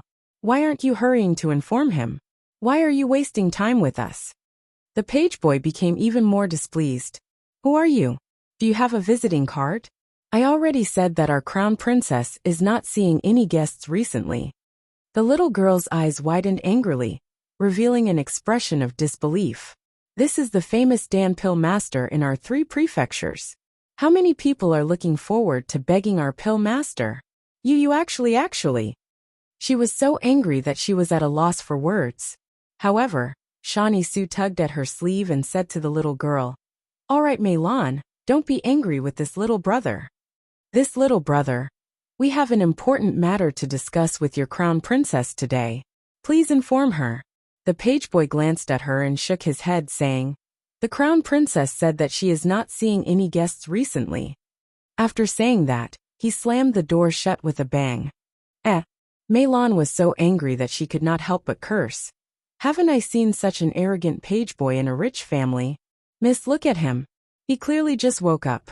Which page boy would sleep until the evening before waking up? He still dares to be so unruly towards you. Just now, this servant should have slapped him twice." Shani Su sighed and shook her head, saying, "Forget it. Since the crown princess does not wish to see us, there is no need for us to disturb her." Meilon stomped her feet. "This family is really unruly. No wonder their page boy is like this. He caused Miss to wait under the scorching sun for so long. He simply deserves to die. Miss, you should not have come. You're asking for trouble.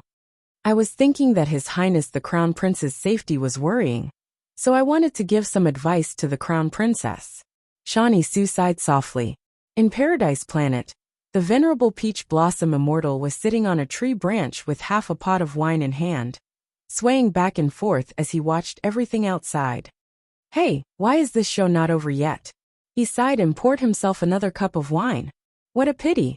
My Jojo is in seclusion and can't see such a lousy show." The little treant stood on his shoulder and waved 2 branches, saying, "Venerable Immortal, what's there to pity about this? Master definitely won't be interested in this show." The venerable Peach Blossom Immortal blinked. With a flick of his sleeves, he leaped down from the tree. "I'm not looking anymore. Let's go see how Jojo's training is going." Outside, after Meilon helped Shani Su into the carriage, she couldn't help but mutter a few words. "Miss, are we going back to the manor now?" A cold light flashed across Shani Su's eyes. She shook her head and said, "No, let's go out of the city now." "Leave the city?" Maidservant Meilon cried out in surprise. "My Lotus's section break. Before his eyes was an expanse of a crimson-yellow sea of sand. Sand dunes of high and low, rocks that rose and fell. And as far as the eye could see, it was a vast expanse of desolate sand. Emolian brought a total of 60,000 troops with her on this trip. The army had set up camp here 2 days ago. When they first arrived, Emolian couldn't help but be stunned when she saw the scenery of Greyfield Village. She had originally thought that this was just an ordinary small village. She didn't expect that this village was actually backed by a vast expanse of desolate sand. These 2 days, she had studied it with Third Fu and the others who had followed the army, but they couldn't figure out the reason. Where did this vast expanse of desolate sand come from? It was said that this place was still fine a month ago. Greyfield Village and several other villages nearby formed a town. One day a month ago, they were attacked by the desolate sand at the same time.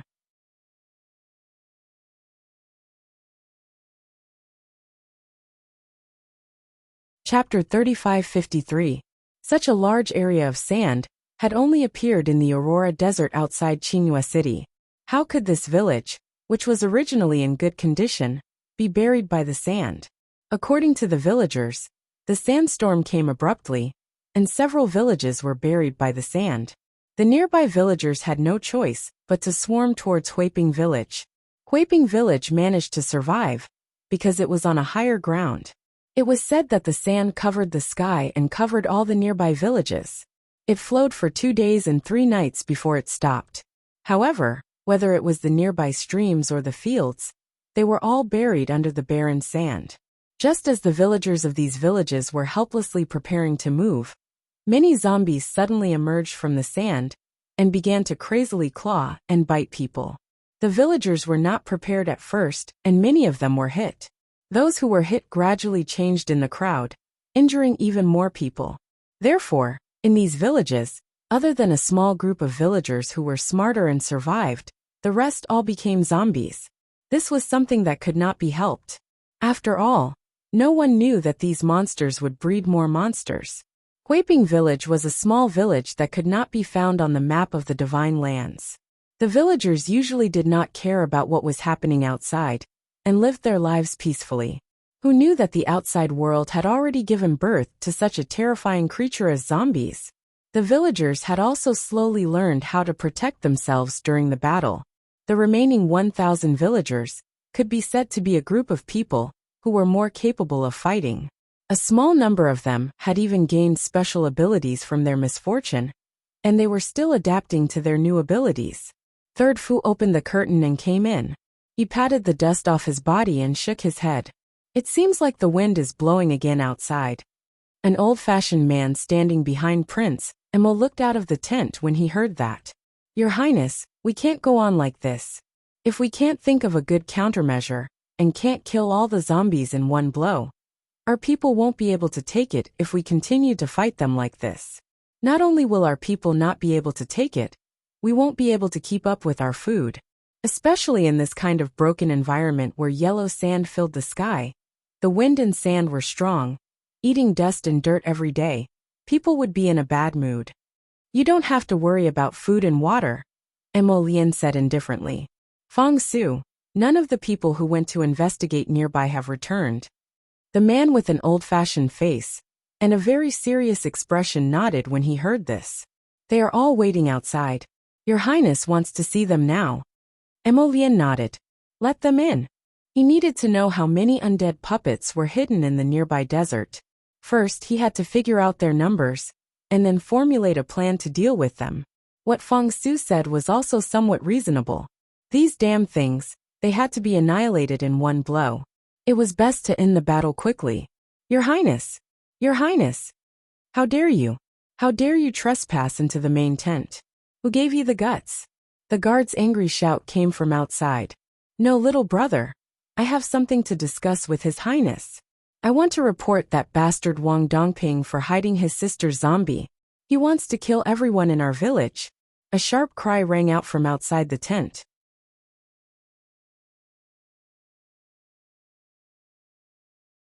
Chapter 3554. A middle-aged skinny man with a pointy mouth, monkey-like cheeks, and rolling eyes was pushed into the tent from outside. His face was bruised and swollen, as if he had been beaten up. Other than Fu San and Fang Su, there were a few other soldiers in the tent. When they saw this person's strange face, they couldn't help but snicker. That person looked like a lackey. When he saw Prince Emo sitting in the middle of the tent, he quickly knelt down and prostrated himself on the ground.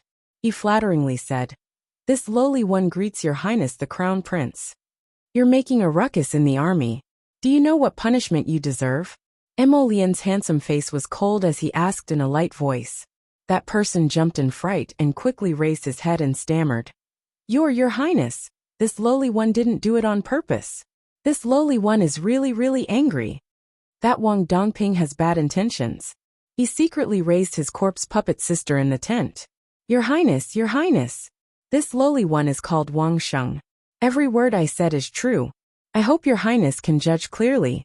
Emo Lian looked at this person with a heavy gaze and waved his hand lightly. A soldier immediately cupped his hands and left. For a moment, the tent was so silent that one could hear a pin drop. Wang Sheng was so scared that he knelt on the tip of a needle. His body couldn't help but tremble slightly.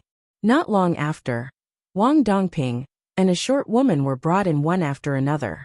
When the two siblings saw so many people in the tent, they didn't panic. Instead, they calmly knelt down at the same time and bowed. This lowly one greets your highness. Your highness, it's him. His sister Wang Dongsui's arm was torn by a corpse puppet. This grandson hit his sister in the tent and didn't report it.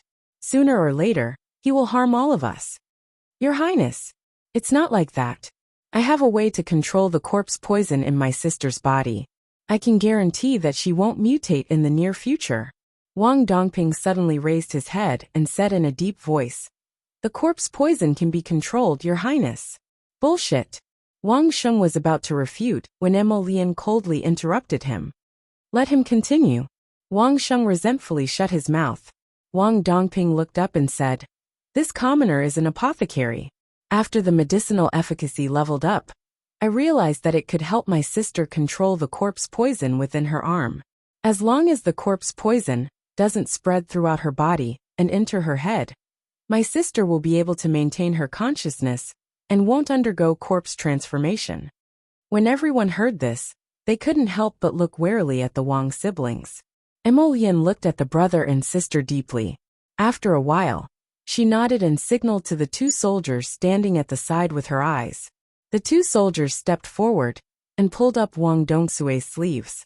The wound on Wang Dongsui's left arm was purplish-black, and the rotten flesh had been removed.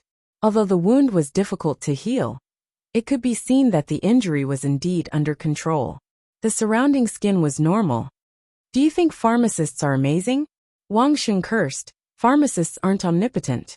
Even if your sister doesn't turn into a zombie today, can you guarantee that she won't turn into a zombie in a month or 3 months? I want to separate you and your sister from the others. Do you have any objections? Emo Lian said indifferently. Your Highness the Crown Prince. Wang Sheng became anxious when he heard this. What was wrong with His Highness? Wang Dongsui was about to turn into a zombie, but he didn't kill her and only isolated her? Shut up. Fang Su berated. You're tuning in to the Li Mei's Wuxia Whispers YouTube channel. We're so grateful for your support, and don't forget to subscribe to join us on this incredible journey through captivating stories. Your generosity through donations truly makes a world of difference, as it's the primary source of revenue that allows me to expand and enhance this channel for you. Thank you from the bottom of my heart for being a part of this adventure.